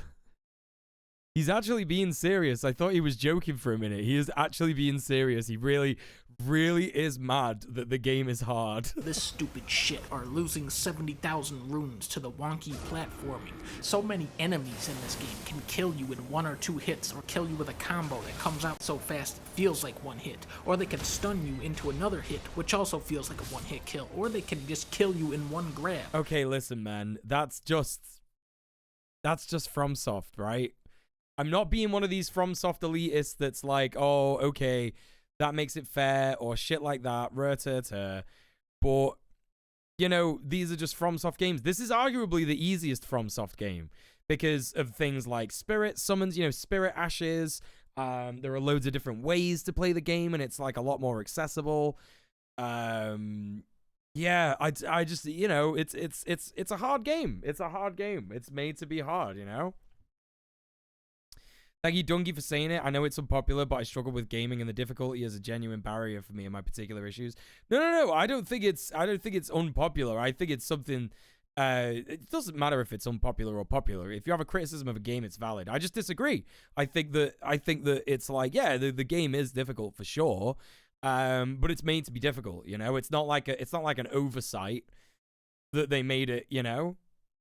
It's got shit accessibility. I agree with that. 100%. Yeah. 1000%.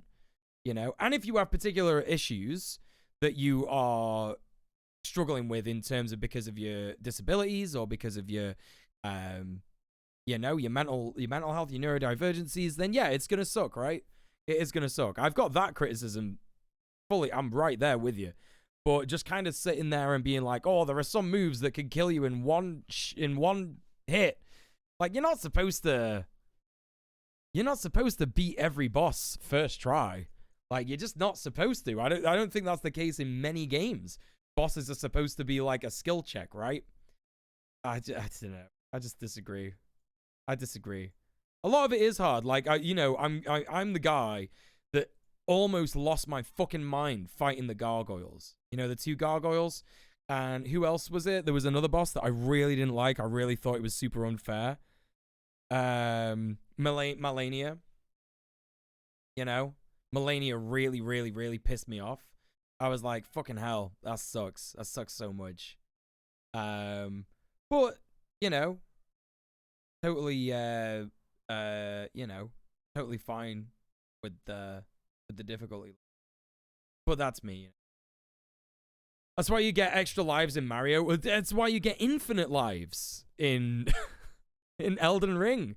That's why it doesn't punish you for dying. It actually does. It only punishes you for dying in that you lose your runes. You know, but if you beat that boss that you're stuck on, you 9 times out of 10 get like loads more runes than you started with anyway, right?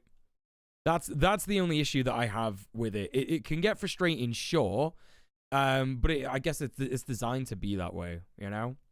That's why I watch other people play it instead of trying it yourself. I think, yeah, it does make me sad that less people are going to enjoy the game because of a difficulty barrier, and I'm not shitting on anyone for not wanting to play the game or, like, criticizing the game because of the difficulty barrier. I just disagree. It's an opinion, right? It doesn't mean anything. This isn't like, you know, oh, just because we've got different opinions doesn't mean we can't be friends. This isn't like the different opinion is whether someone should exist or not, you know? And shit like that.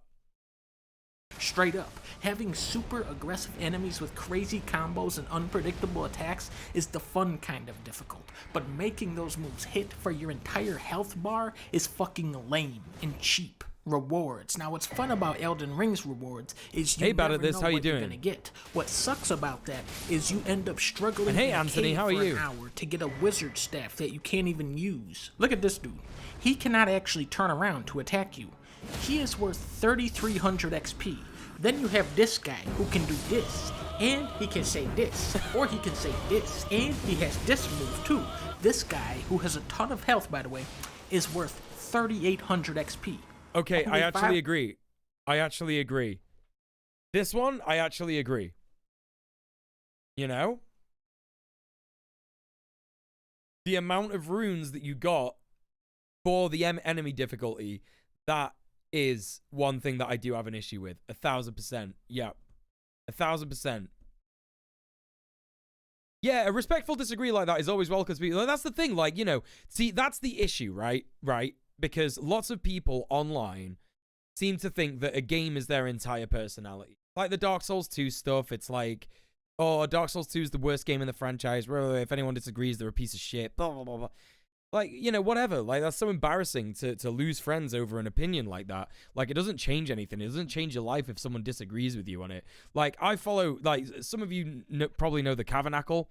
He's a leftist content creator. He does YouTube. He might even be lurking in the stream. I don't know.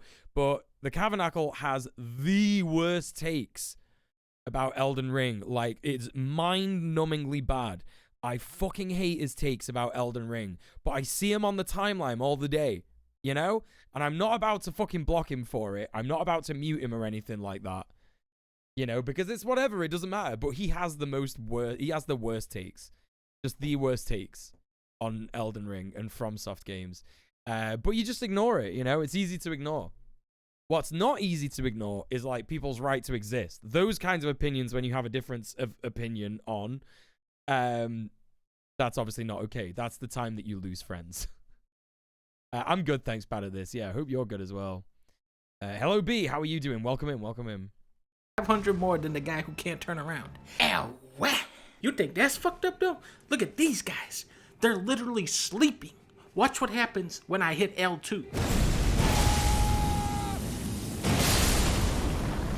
I just got 20,000 XP for that. There are so many different weapons and spells and summons and special moves in this game that should make Elden Ring a wonderland for experimentation, but because the upgrade system is so rigid and stingy, you feel discouraged from creating wacky builds. And then on top of that, you have this late game difficulty spike where it feels like your character just got reset back to level 1. The end game... That's normal. That's a normal FromSoft thing as well. You know, here's the thing, like, you level up in games in order to be able to face the next. That's something that I never understood. I had people coming into my chat when I was playing Elden Ring, and they were like, the difficulty spike when you get to end game is crazy. And I'm like, yeah, obviously. Like, what?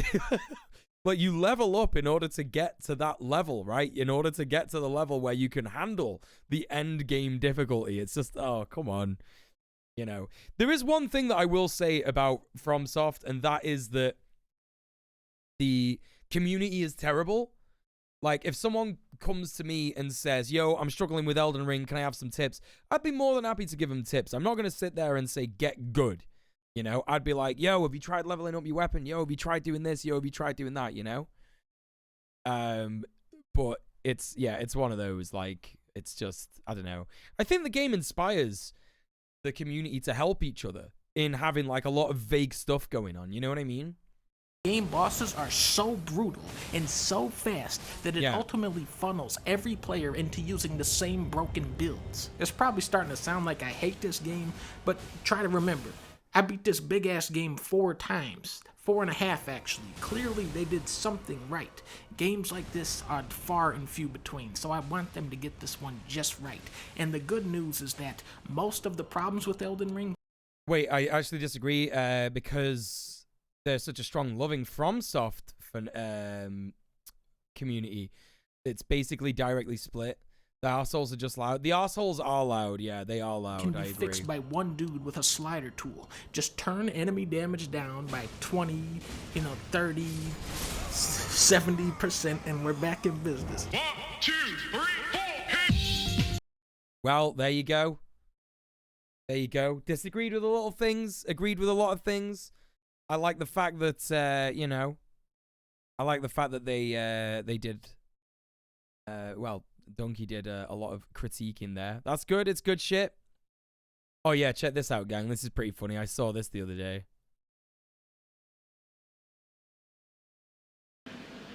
That is the result of His Majesty's government. Wow. What a guy. I'm so glad he said that. Okay. What do I want to watch? What do I want to watch? What do I want to watch now? Let's have a look here. We got a couple of things here. There's a really... There's this one here. If you're seeing this, if you can see this, it's really small. Let me just, like, zoom in a little bit. I wonder if you can see that. This one here, falling angels interfere with God's plan on pure whatever. Pure lineage of Christ. That came up as a YouTube advert for me last night. He was so brave. He did say that. Very inspiring, yeah. Okay, what else do I want to look at? What else do I want to look at here? There was another... Oh, yeah. I want to check out the fucking... Okay, should we stick with... Right, okay, chat. Should we do... Should we stick with... the philosophy of Elden Ring? Should we stick with Elden Ring, or should we watch Sovrin Citizens Internet Comment Eric? What do you reckon? Press 1 for Elden Ring and 2 for Comment Eric. You could dig into the 5-hour Dark Souls video NCG dropped. What the fuck? 5-hour video? 2. Yeah, sovereign citizens too. Yeah, yeah. That's a pretty overwhelming vote already. I'm down. I'm fully down. Sorry, Shafiq. Sorry, but this is Democracy Manifest. This is Democracy Manifest. We gotta watch. Hello, students. Big Daddy. We gotta watch Big Daddy Salvia. Right, now here's the thing, right? Can I turn this off for this video? Segment ends now. Can I like pause it? Cancel creating segment. Can I do that? Because I actually like watching Eric's adverts. Noah Caldwell Gervais. Oh yeah, I think I like that guy, yeah. Segment ends now. How do I stop it from happening? I actually want to watch that. Right, okay. We're watching it. We're doing it. Succulent Chinese meal. I see you know your judo well. That's right. I see you know your judo well. Right, so. The etiquette. Video. Poggers. Let's go. That's a good title.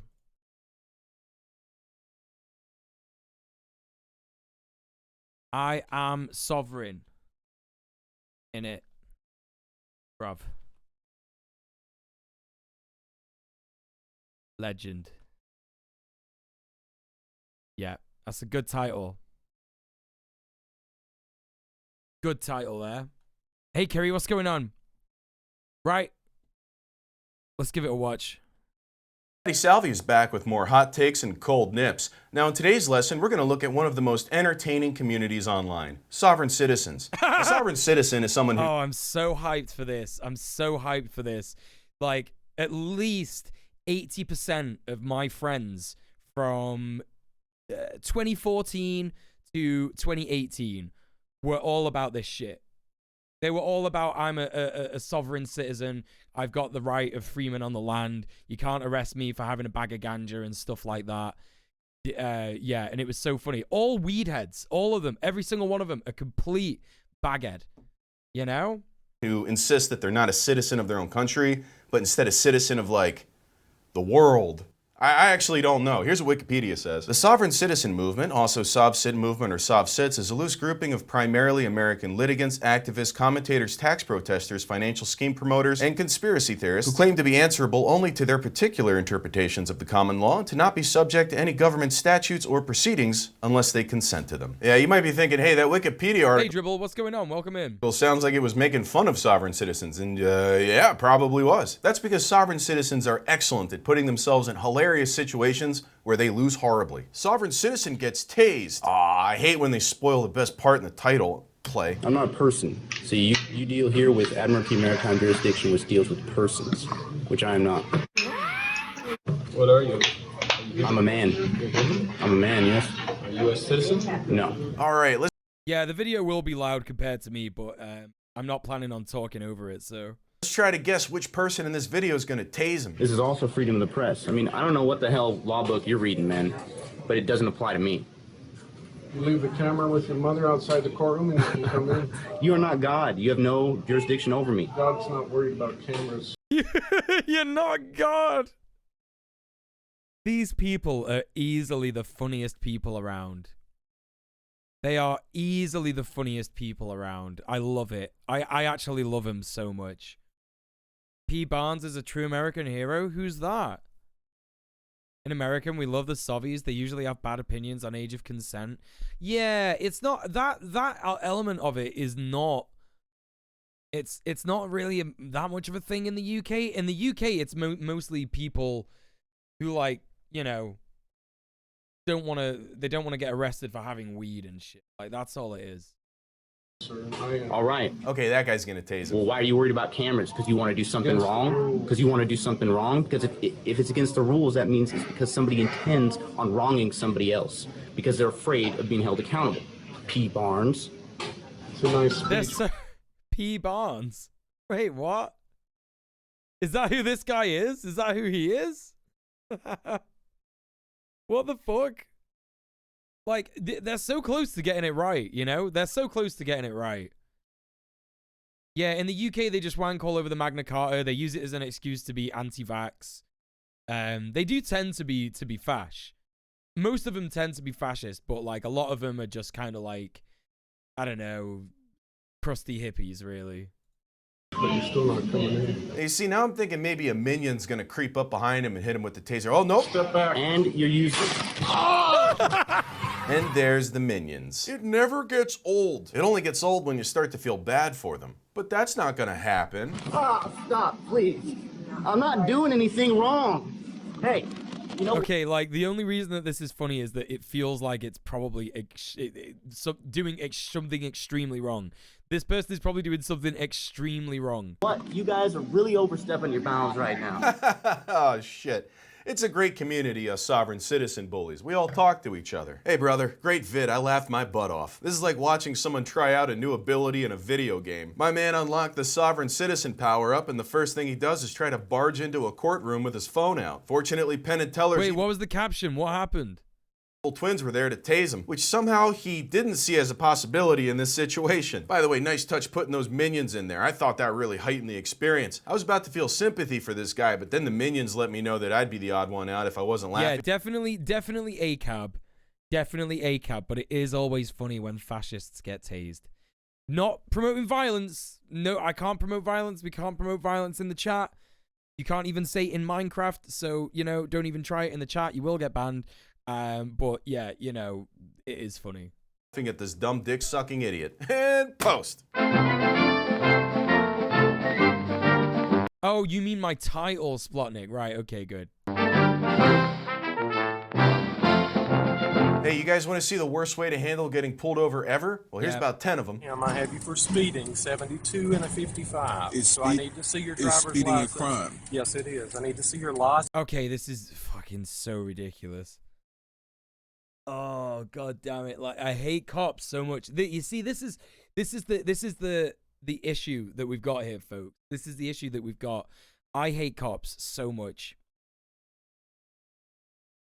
But libertarians are like just as bad. Like, libertarians kind of like, yeah, they suck. They super suck. Hey, Count Jacula, that is a beard. That's right. I've got a beard on my face. Yes. How you doing? License and proof of insurance, sir. Yeah, there is a privilege, of talking to a cop like that. Yeah, it's privilege, right? Yeah. Like, speeding on the motorway. Like, they choose to get mad about being pulled over. That's a great point, Anzavel. They choose to be mad about the fact that it's illegal to speed on the motorway. Like, doing something that actively hurts someone. In the same way that they get mad that they have to wear masks in certain stores, you know? Prove that I'm driving. Sir, I need to see your license and proof of insurance. Am I driving? Yes, sir. No, I'm not. I'm traveling. Yeah, they say they're traveling or some shit because it makes them exempt from U.S. law, but no, it doesn't. Whoa, whoa, whoa. Dude ripped the window. A god among insects. First cop is badass as fuck. Dude, I'm too old for this. How you doing? How's it going? Hold on, let me get up there first and I'll talk to you. United States citizen, sir? Yes? I'm gonna opt out. This video just made me... I'm gonna opt out. What does he mean I'm gonna opt out? What's he on about? Yeah, cops are shit, but subsits are awful. I agree. Yeah. Yeah, it is clear white privilege shit. Abso-fucking-lutely. Yeah, it's objectively funny watching Tommy Robinson get arrested. Oh my god, let's watch that. Oh my god, that's very quick. Let's watch that. Yo, gang, you all want to watch Tommy Robinson get arrested, don't you? Yeah, that's objectively funny. That shit is objectively funny. We're gonna watch that now. Yep. That's happening now. We're watching that now. Yep, let's watch Tommy Robinson get arrested. It's very funny. He got deported from Mexico, probably for being like a piece of shit fascist. Understand that? What are you going on about? Do you understand that? What are you going on about? Get your hands off me there. What are you going on about? Understand that? What are you going on about? Do you understand that? What are you going on about? Get your hands off me there. What are you going on about? What are you going on about? What are you doing? What are you doing? He turned into like a squeaky toy. What's going on? Like, he turned into a squeaky... As soon as a copper confronts him on his own, he turns into, like, a baby man right? When like a crusty, skinny activist confronts him about being a fascist piece of shit, he sniffs a fucking Kia Bing and punches him in the face, right? But now he's faced with like another fascist on his own, and he's filling his pants with shepherd's pie.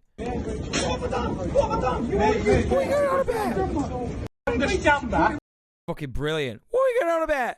What are you getting on about?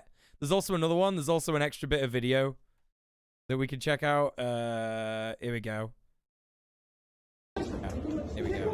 What are you going on about?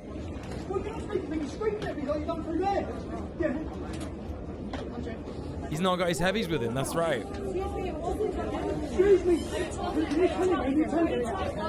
If there's any people from the US here, or other countries, who are blissfully unaware of Tommy Robinson, Tommy Robinson is a high-profile UK fascist. He's basically our version of Richard Spencer, but he's more embarrassing, more cringe.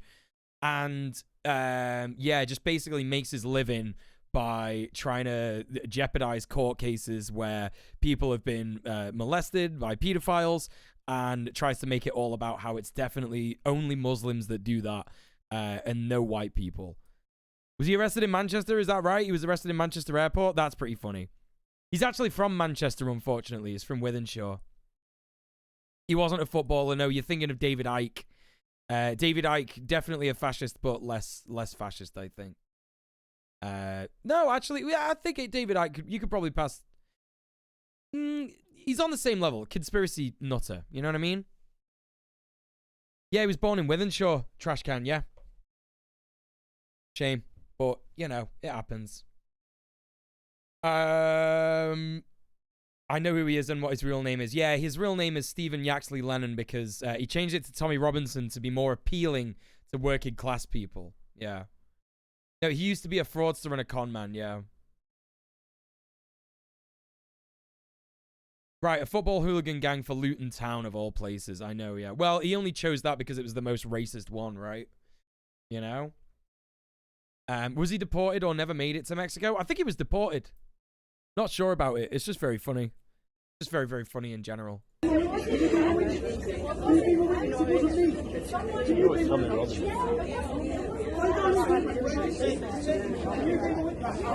Yeah, get him in the back. Yeah, get him in the back.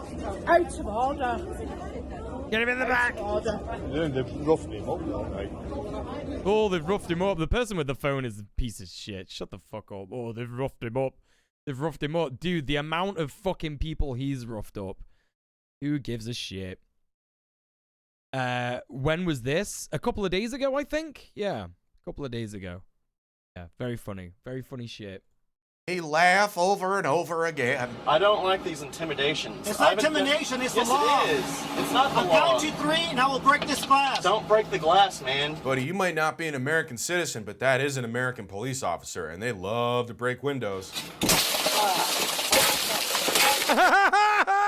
You know what that... You know...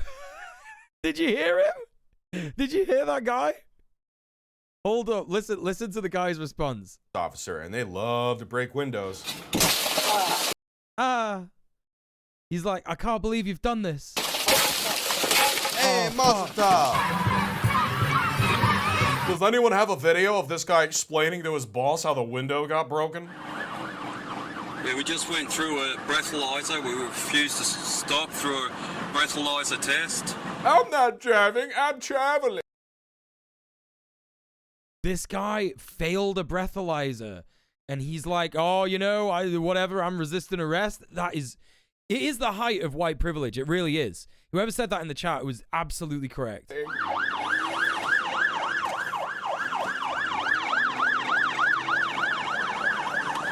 All right, quick guess. What do you think's gonna happen next? I do not consent. You've got no right. Whoa! This is thuggery.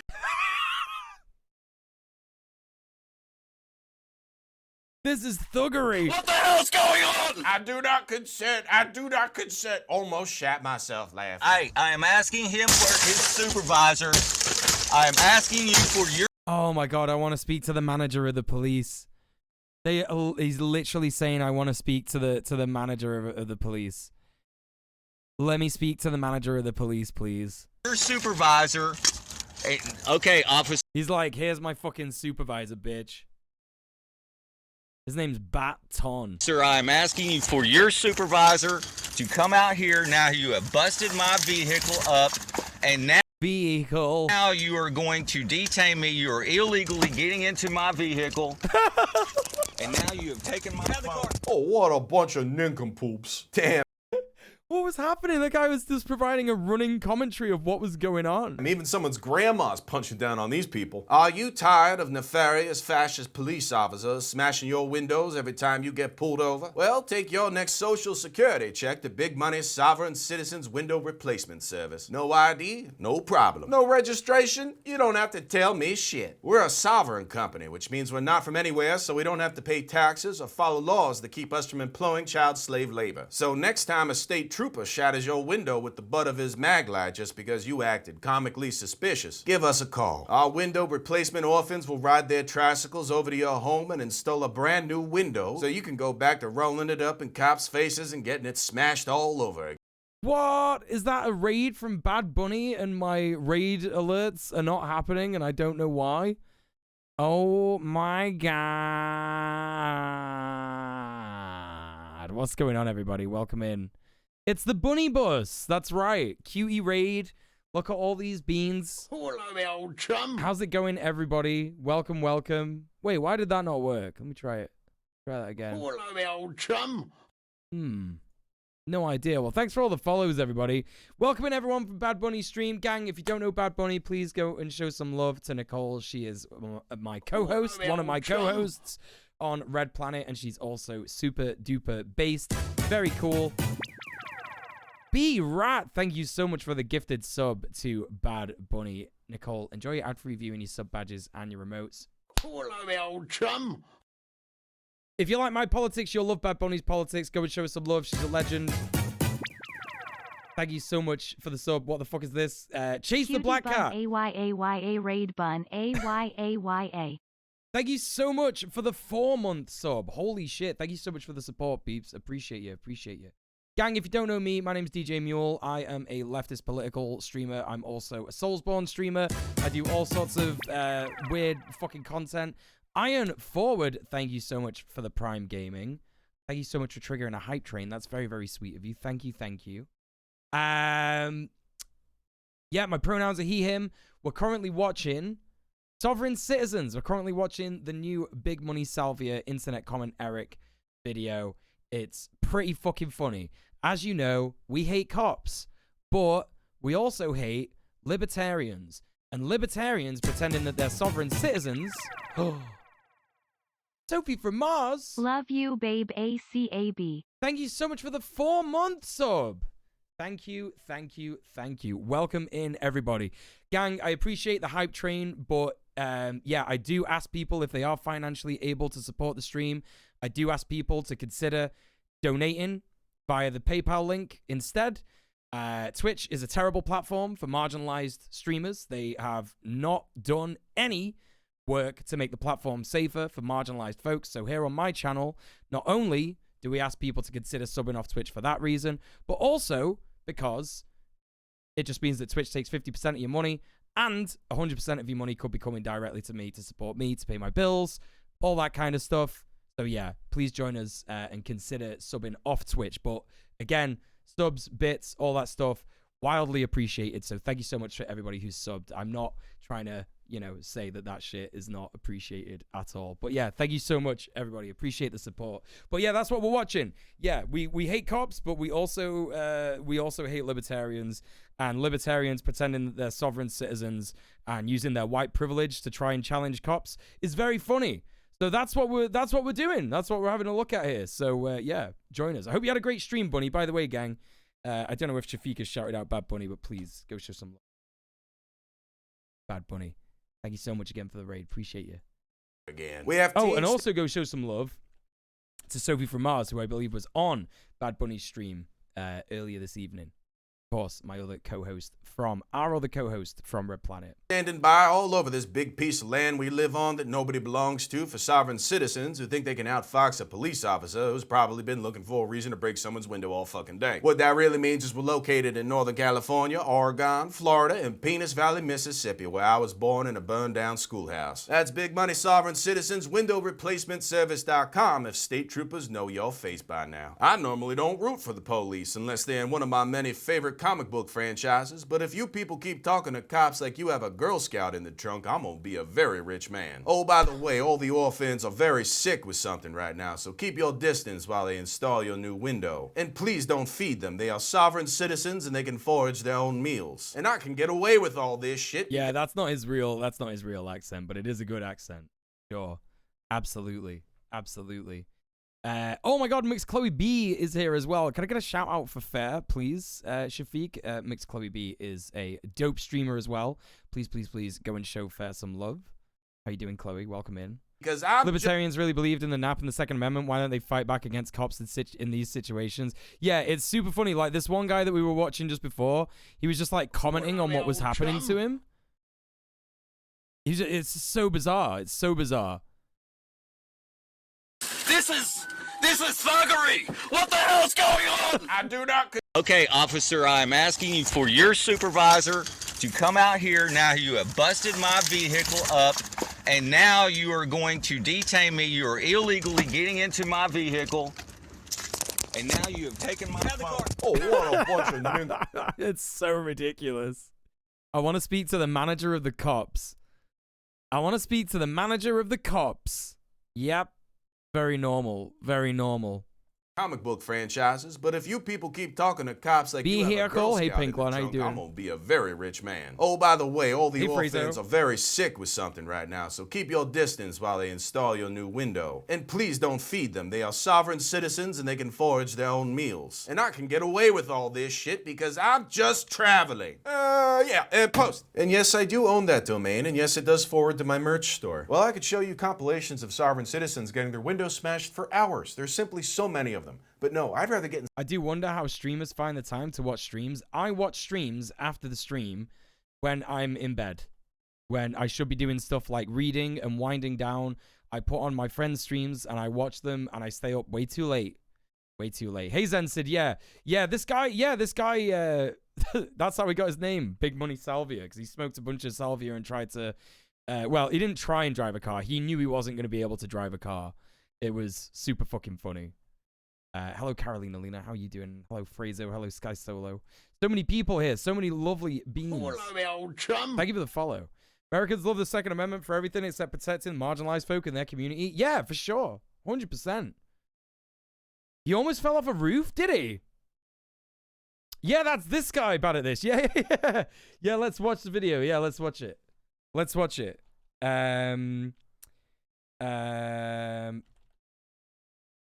It was literally called driving a car on salvia. Yeah, here you go. It's only available on Daily Motion. Hello, and welcome to... Sorry, that's fucking loud as fuck.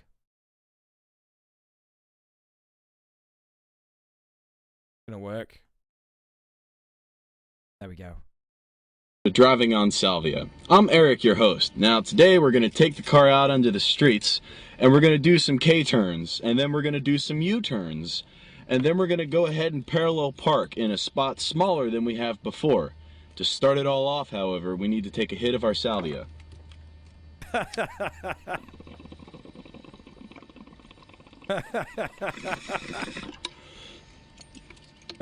Once you have that done, you're going to hold it in for about 20 seconds or until your vision begins to vibrate.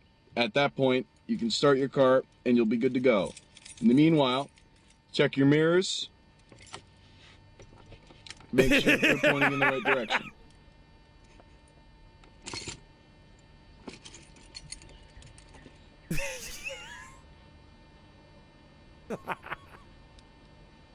I'll be back in a moment.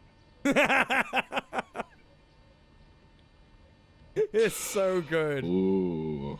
Oh, it's I waited so good. a long time on that one. He's absolutely fucking tripping balls. Like, if anyone's like not done salvia, Normally. it's like, I don't know, I've only ever done it once, but for me, it kind of like felt like there was a big weight on top of me, like a big sphere, and I just couldn't fucking move, basically. Yeah, once was enough. Salvia was so bad. One time, we knew this guy who was a bit of a bastard, and he said to my mate, he was like, I'll give you this 10 bag of weed. You know, like a dime bag of weed. Is it called a dime bag? It's $10 or some shit in the US. I'll give you this dime bag of weed if you twat this bong of salvia and sit on this chair in the middle of the room while we all watch. And my mate did it, and it was the funniest fucking shit I've ever seen in my entire life. It was so fucking funny. Salvia is basically, it's like a drug. It's related to cannabis, but only slightly. And it just makes you trip balls, like really intense balls. It doesn't have many of the what do you want to call it, the ecstasy sort of feelings of other psychedelics. So other psychedelics can make you feel really nice and really good and like ecstatic, really, really good for mental health. Salvia is just not that. It's not like that. It's not good. Yeah, it's some sort of sage. That's right, K-Cat. Hello. Hey, Ghost. What's going on? Eric keeps my things for scrubby white guys alive. Yeah, he is hot. He is a hot, crusty white guy. That's true. As far as I know, it's similar to weed, but more hallucinogenic properties, right? Well, I mean, if you take enough mushrooms, it kind of feels like having a good amount of weed. If you take like a low dose of mushrooms, that feels like weed too. So I think the right way to talk about it is that weed is psychedelic. It's related to psychedelics for sure. Hey, Andy from Ohio, how are you doing? Welcome in. And hi, Dim Tim. To hold your salvia so long. It's very spiky, yeah. I agree. Otherwise, it makes you trip into space. No, it's not a spice. No. Excuse me. I have to go to space now. Hello, me old chum. Thank you for the follow. Yeah, salvia gave me the fear, huge fear when I did it. Years and years ago. I was like 14.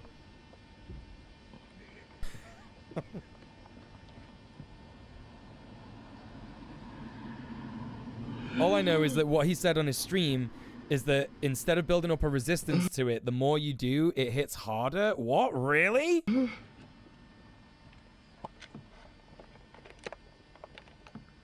You did shrooms once. It was quite an experience. Shrooms are incredibly good for you. If you want to hear about my take on shrooms, you can go to my YouTube channel and you can hear me.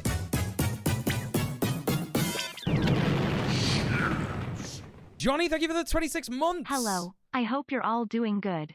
I come to huddle and forget about day. Also, this guy's having a great time, and I wish to go to space. Johnny, you don't want to do salvia, bro. That's not what you want. But I'm glad that you're here. I'm glad that your day is over. Let's get some love hearts in the chat for Johnny, everyone. Yeah. Thank you for the 26 months. What a bean. That cat is real. Yeah, big real cat. It's right there. Yeah, check out my YouTube. You can check out that I've got an episode of Convos with Comrades where me and Sophie from Mars and Thought Slime, we talk about mushrooms. We talk about our, past experiences with psychedelics and stuff like that. So yeah, go check it out. He was so frightened by the cat. Can we see it one more time? Yeah, defo. Wait, what's happened here? What the fuck is this? Dora the Explorer? I don't want to watch that. Hello, and welcome to Is he Driving frightened on by the Salvia. cat? Let's see that again.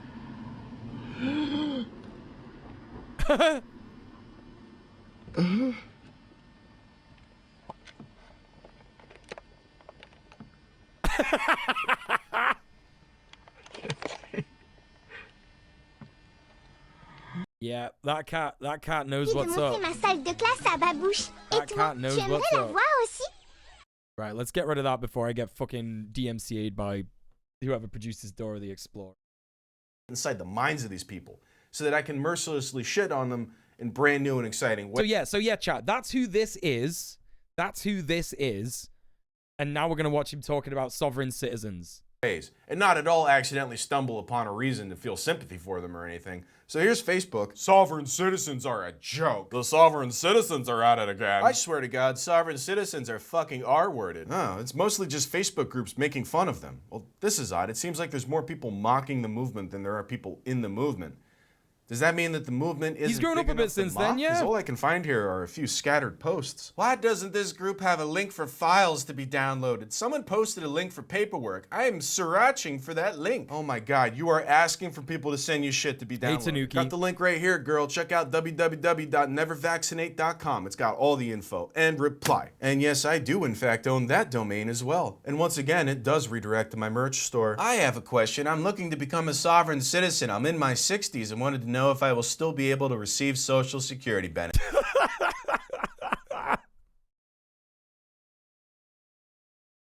That's the best thing I've ever seen. A Facebook post from someone who is in their 60s asking if they will still be able to receive Social Security benefits if they become a sovereign citizen. That's gonna be a no. Yeah, that's gonna be a no, I'm afraid. Uh-oh. Mm-hmm. Hey, Enigma, what's going on? Will you be doing a politics stream Sunday? Enigma, every Sunday, me and Sophie from Mars and Bad Bunny and Tim, Conquest of Dread, we do a stream called Red Planet at 10 p.m. UK time. Check it out. It's on Bad Bunny's channel. She had a shout out earlier up in the chat, but I will put Bad Bunny's link in the chat again. Please go and follow it. Get it in your diary. Get it in your reminders. You know the score. Benefits. Nope, we don't want you. I'm speaking on behalf of all sovereign citizens. You can go fuck 21st century Ayn Rand. I want no government, but I still need SS and Medicare. Right. off and stick to your benefits and reply. Well, I just saved that bitch's driver's side window. And speaking of savings, today, welcome back. Thanks, Albert, for... Okay, so here's the annoying thing, chat.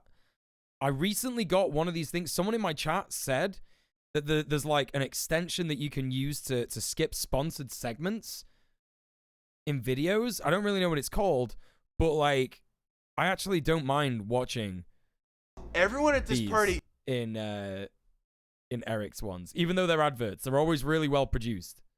Is saying there's official Star Trek NFTs. Cyberquaker, no, that sucks. That's some Ferengi bullshit. The nicest things about me. Oh, yeah? Yeah, okay, so I overheard that guy over there saying how I'm helping him with his finances. What? Yeah, apparently he downloaded me into his phone, and then now I go through all of his income and expenses, and every now and then I put a little bit of money aside in his savings account to help him out. Me, I do that. I know what this is. They're talking about the app, Albert. There's an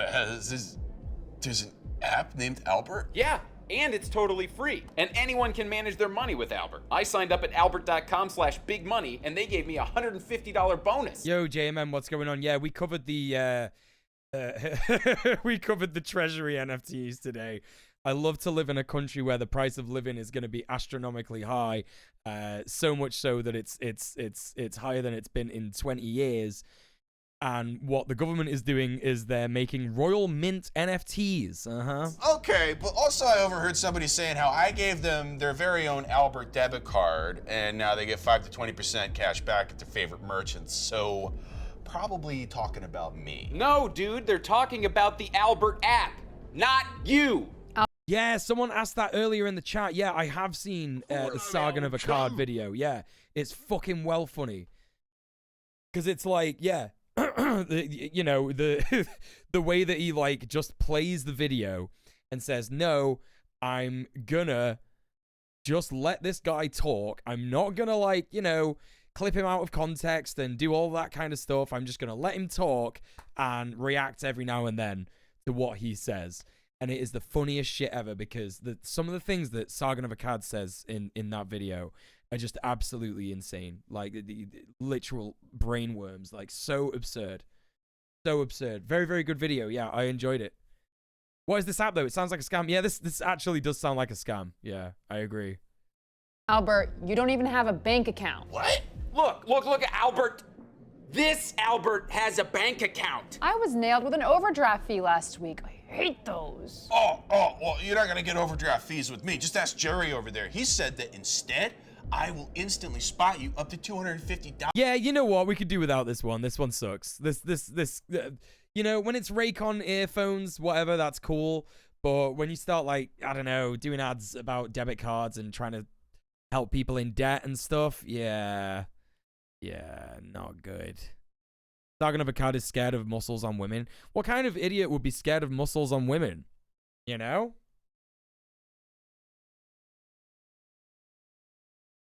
Hey, Katrina Kaiju, what's going on? And hey, Lautrec, how are you? Yeah, kind of like loan sharky kind of stuff. I don't know. Pretty much everything that contacts influencers are scams. They're fucking awful. Yeah, 100%. Yeah, muscles on women are hot. Incredibly hot. Yeah. Welcome back. Thanks, Albert, for sponsoring this lesson. The app, not some random guy. And hey, speaking of random guys, guess what's about to happen to this one? You guys don't have this authority. You're gonna break my window. Don't. I'll open my door. Don't. Ow, asshole. What the hell? Yeah, good guess. So we've laughed and we've laughed at these sovereign citizens and their silly made-up rights, but we've only found like 3 of them online. So where are the rest of them hiding? And why is it on TikTok? Here's hashtag sovereign citizens, and as you can see, we got some bogeys. You are. Oh man, this shit on fucking TikTok is gonna be absolutely amazing. This is gonna be high grade content. Very, very excited about this. I'm dripping. Dripping. My mussy is gushing with anticipation. Thank you for the follow. Hey Echo Baz. Yeah, I stream. I do. Oh, Prince Infidel, how are you doing? What's going on? For every banger Commentica ad, there are a few duds. Yeah, that's true. That's true. Windows Smash Supercut. Uh-huh. The app is specifically about tracking spending habits, and it's free. They're selling that data to whomever you're buying from. Oh, okay. Okay.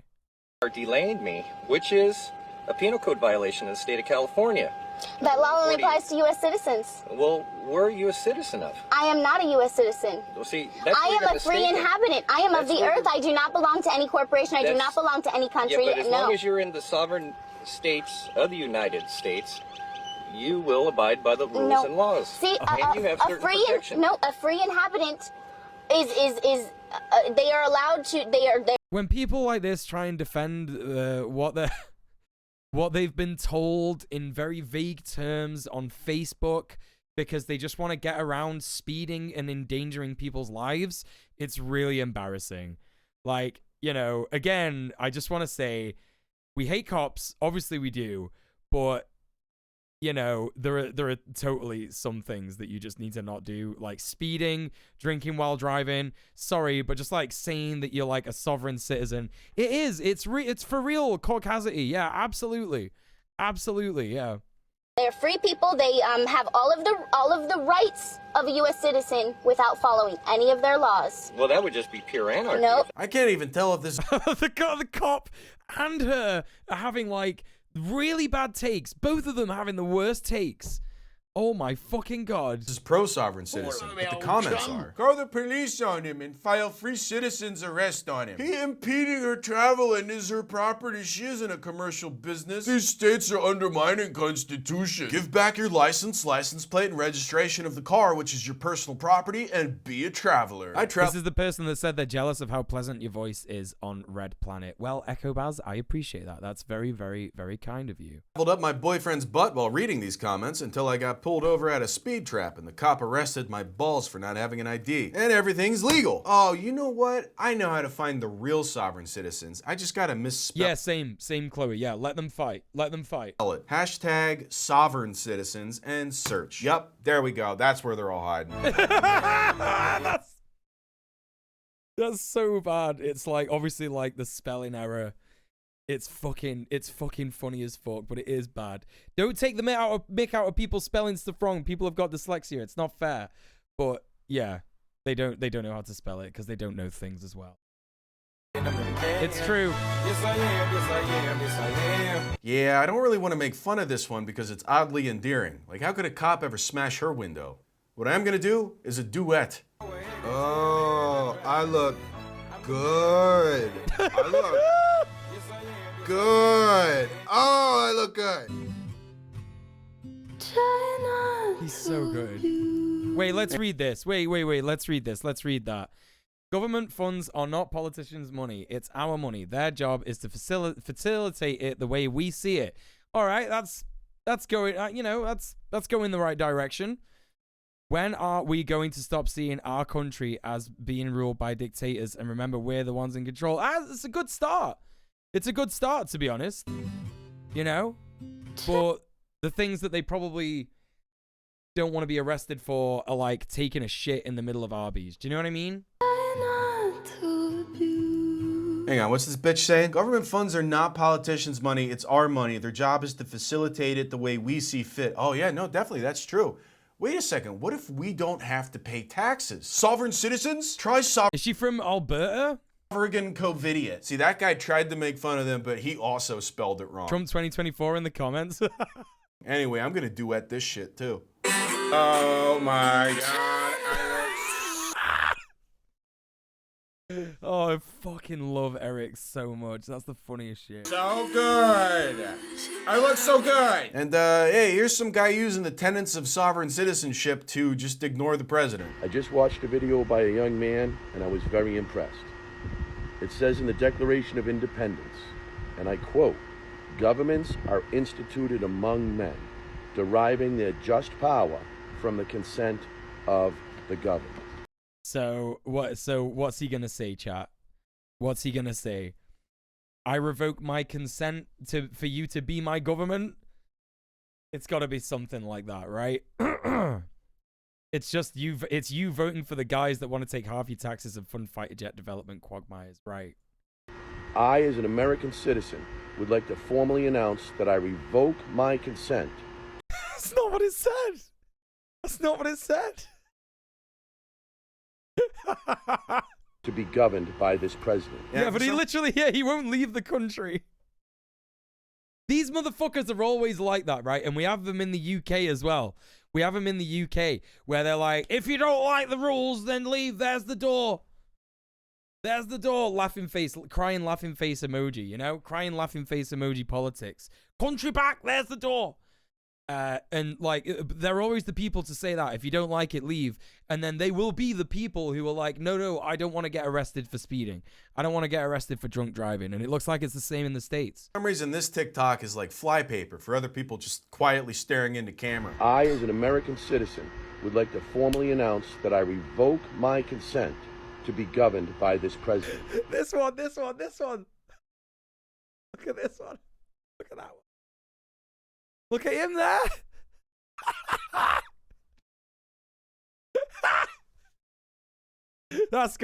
He's gotta be a joke. That's gotta be a joke, you know? That one there's gotta be a joke, seriously. Fuck me. That's funny as fuck. If he revokes his consent and no one's on his live to hear it, is he still on the FBI watch list? Yeah, I wonder. This is full on Facebook don't deactivate my account posting, yeah. Do not tell me what to do. Like, who would waste their time adding themselves to this nonsense? Oh, you know what? I'm in there too. Do not tell me what to do. I'm a free man. I'm a citizen. I am not your subject. And I am banned from TikTok. But that's okay, because I saved the most important video for last. Yes, that's right. This last video is going to make us all feel bad because it approaches these people from a mental health angle. So we're going to quickly realize that we're the assholes in this situation. Oh, fucking brilliant. Let's go. Bring it on. Bring it on. I am the asshole. I'm ready. I'm fucking ready. At first I thought I knew the consent guy with a C, but I realized he just looks like a lot of these people. Yeah, they're all looking the same. They're all just looking the same. Sovereign citizens movement, mental health and personality. Yeah, time to feel bad and play. The sovereign citizen movement is an anti-government ideology that started in the United States and spread to a number of other nations like Australia, Britain, Canada, and New Zealand. Sometimes sovereign citizens refer to themselves as freemen on the land. The core of their ideology is that no individual can be governed without first providing explicit consent. So essentially, they don't recognize the authority of the government to tell them what to do. They will not accept restrictions on their freedom. To them, every person is a nation unto themselves. That is so sad. Often, they don't pay taxes, they don't get their cars registered, They don't apply for a driver's license. They don't buy automobile insurance.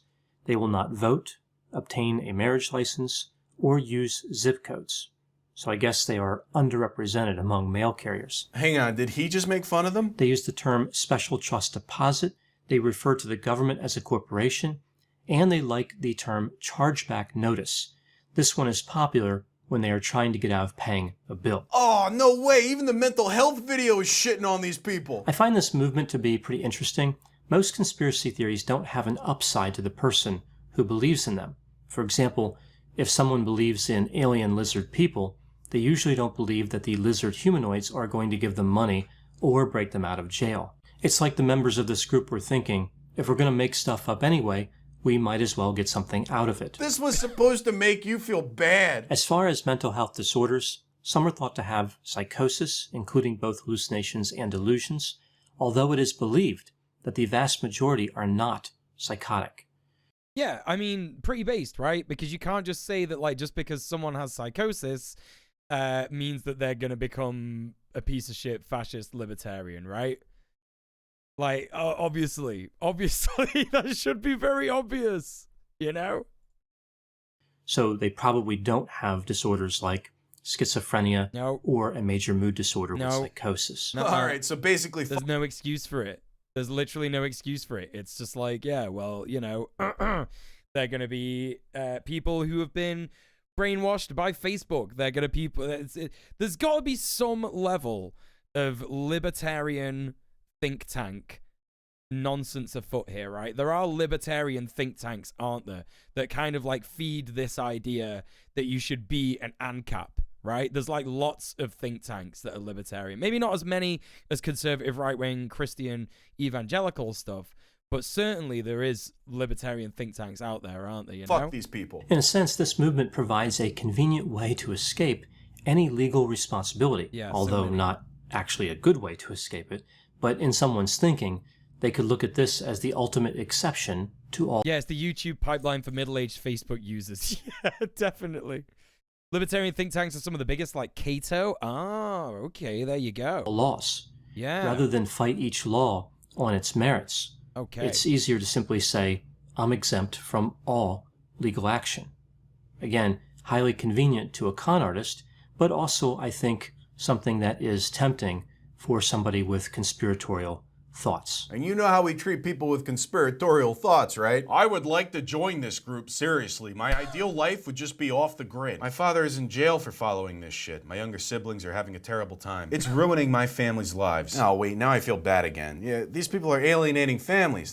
That's not cool. Mental health issues like this are sad. I've seen some videos where a sovsit gets pulled over and gets their window smashed. I used to think it was funny to see stupid people get what they deserve, but now I just feel bad for them. Maybe this lesson was a mistake. Maybe I should just stop here and put it on the shelf. They actually have a point. Oh yeah? Which fucking point is that, dipshit? Bless sovereign citizen. Oh yeah, now we're blessing them. Okay. I love the sovereign citizen movement. It's standing up for my constitutional rights if I guess everybody else would rather... Okay, what the... This is so absurd, right? I know that this is actually going to insane places right here, right? But, like... How the hell can you say that the sovereign citizen movement is standing up for your constitutional rights? If you're a sovereign citizen, you don't have a constitution. What are you talking about? Live in a land where the police can be tyrant skeet. Possibly George Floyd would be alive now if more people would be, you know, sovereign citizens instead of giving tyranny.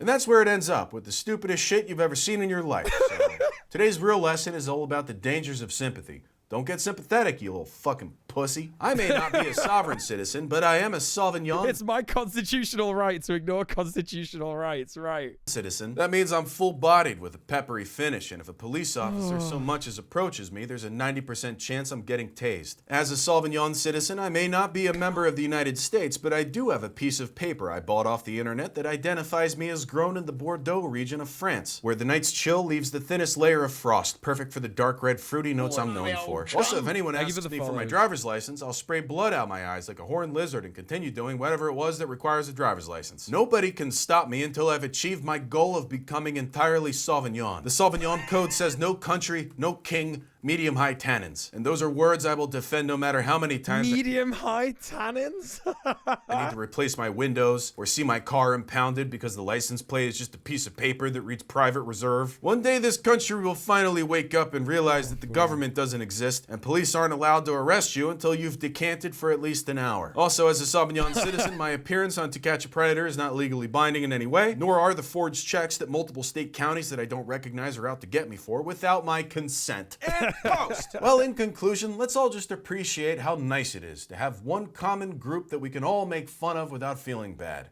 especially in these divisive times. And to all of you sovereign citizens watching this video right now, don't forget that your taxes are due April 18th. All right, good stuff. Thanks for watching, everybody. I'll see you next time. Oh, fuck, wait a second. Did I just spend 20 minutes rooting for the police? Okay, now I feel bad.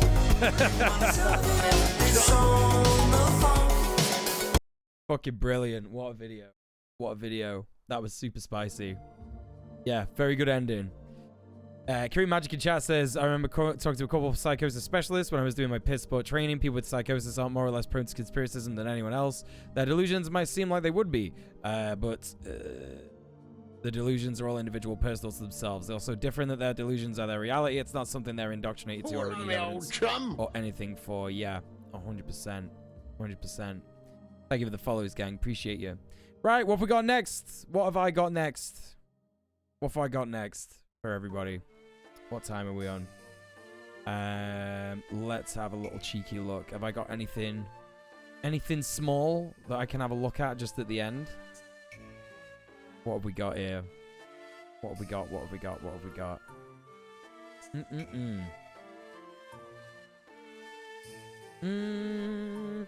Yeah, all the content I've got is like super long.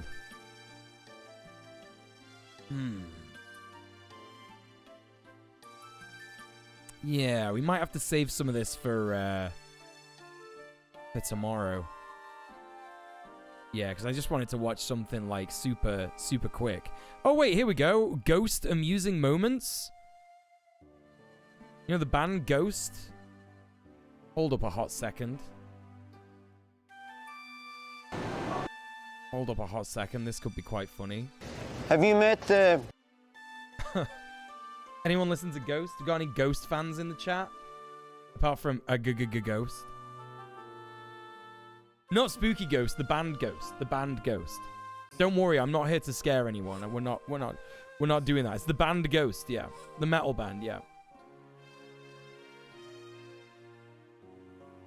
Do you know them? Do you know them? I love Ghost. I think they're really good. Yeah, they did the tune Rats. They did the tune Rats. You saw them live just before lockdown? Oh, damn. Yo, I wish I had fucking seen them before lockdown. That would have been so good. Holy shit. Aren't ghosts just emo? Aren't ghosts just emo Mudvayne? Definitely not. Are they friendly? They are friendly, yeah. They're very good live. Yeah, I imagine they are, yeah. 100%. Hey, Aslan, what's going on? Go follow Aslan Silver, everybody. Yeah, they're more like Goth ABBA. Yeah. 100%. More like Goth ABBA. Yeah. Satan Pope with the sax solo. I'm so down. Really want to see him. Alright, B. Lovely to see you. No worries. You're taking off soon. Echo Bass, thank you for being here. Appreciate you. Alright. You might go see Rob Zombie and Mudvayne in August. That would be really fucking cool. That sounds like a great gig. That sounds like a top gig. we call him Jesus. His name... Have you met... we call him Jesus. His name is Kevin, but we call him Jesus because of the beard and the long hair, and he always makes us happy, and, you know, that's typical Jesusical treats. You know the story about Jesus, right? Yeah? Yeah? How he rode in on an ass? Your mother's ass? All right, cool. Take care, have fun. Yeah. Smoke pot, cool. All right, bye. What?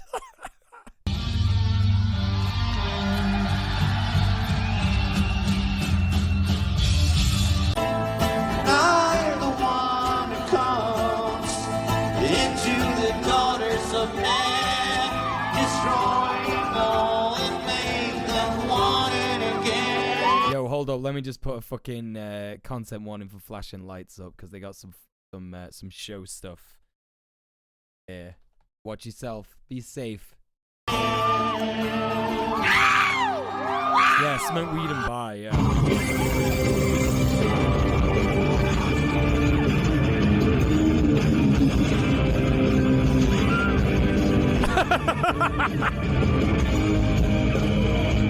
So, like, whoever made this video, yeah, it must be, like, 50 years old. Because, like, the funny moments that they're talking about are, like, you know, this is nothing compared to, like, shit that happened in the 90s. Maybe they're not 50 years old. Maybe they're 15 years old. Because, like, if you think about some of the bands in the 90s, like, Kurt Cobain coming on stage in, like, a wheelchair on, like, a drip, and then, like, blasting out of his wheelchair and, like, going sick and smashing up his guitar and shit. This guy just did this. You know? Holy shit.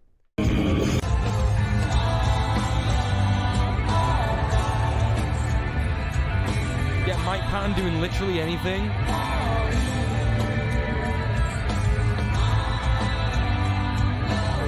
Oh, this video sucks.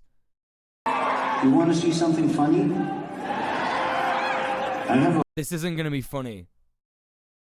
This isn't gonna be funny. I guarantee it. Hey, Skadator, how are you doing? What's going on? A hole in my shoe right there. Oh man, he's got a hole in his shoe. Holy shit. Chumbawamba literally having sex right on stage. Holy shit. I watched Billy Joe Armstrong from Green Day wank and come on stage. What? What? It's because I'm spinning on my shoes like that. But I bought new ones today, so this is the last night I'm using my shoes. Yeah, this video is not doing them justice. I hate this. I saved this video to my watch later playlist for my beautiful chat, my wonderful chat, my sweet chatters, and it's not doing it justice. It sucks. It was the funniest thing I'd ever seen. Holy fucking shit, that's wild. Down there with you, can you promise me not to?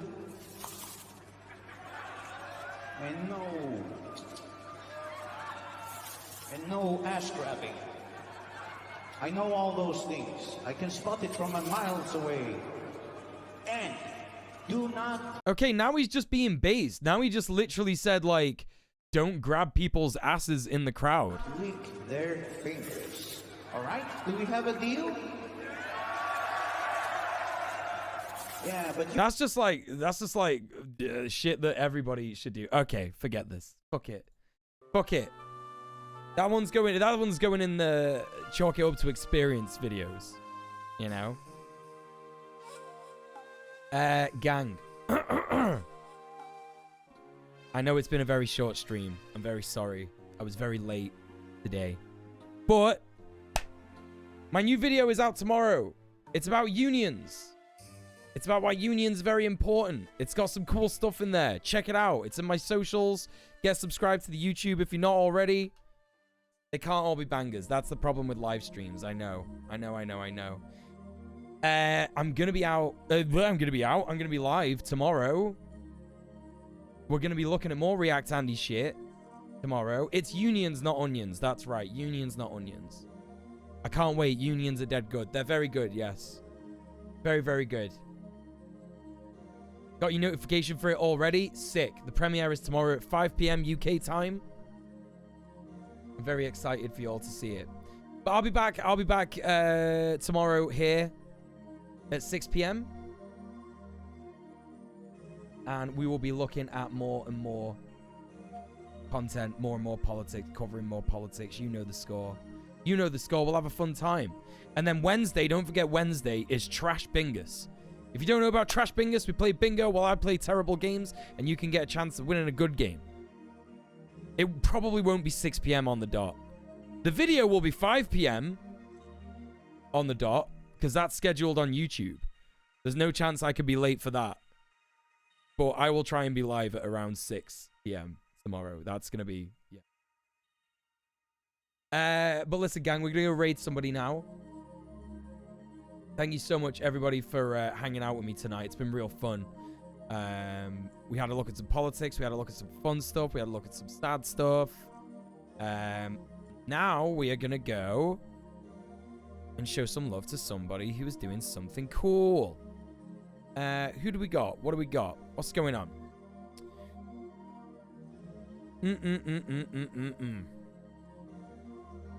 I think that we are going to go and raid my lovely friend, Avinus. Avinus is a gaming streamer. She does a lot of cool shit. She's currently streaming Dark Souls 3. Oh, wait. I think she might be done. Part of an orgy. Yeah, I think she's done. I think she's finished. Yeah, it says she's been streaming for 5 hours. She got the... Yeah, okay. We're not going to go raid Avinus. That's my bad. We're not raiding Avinus.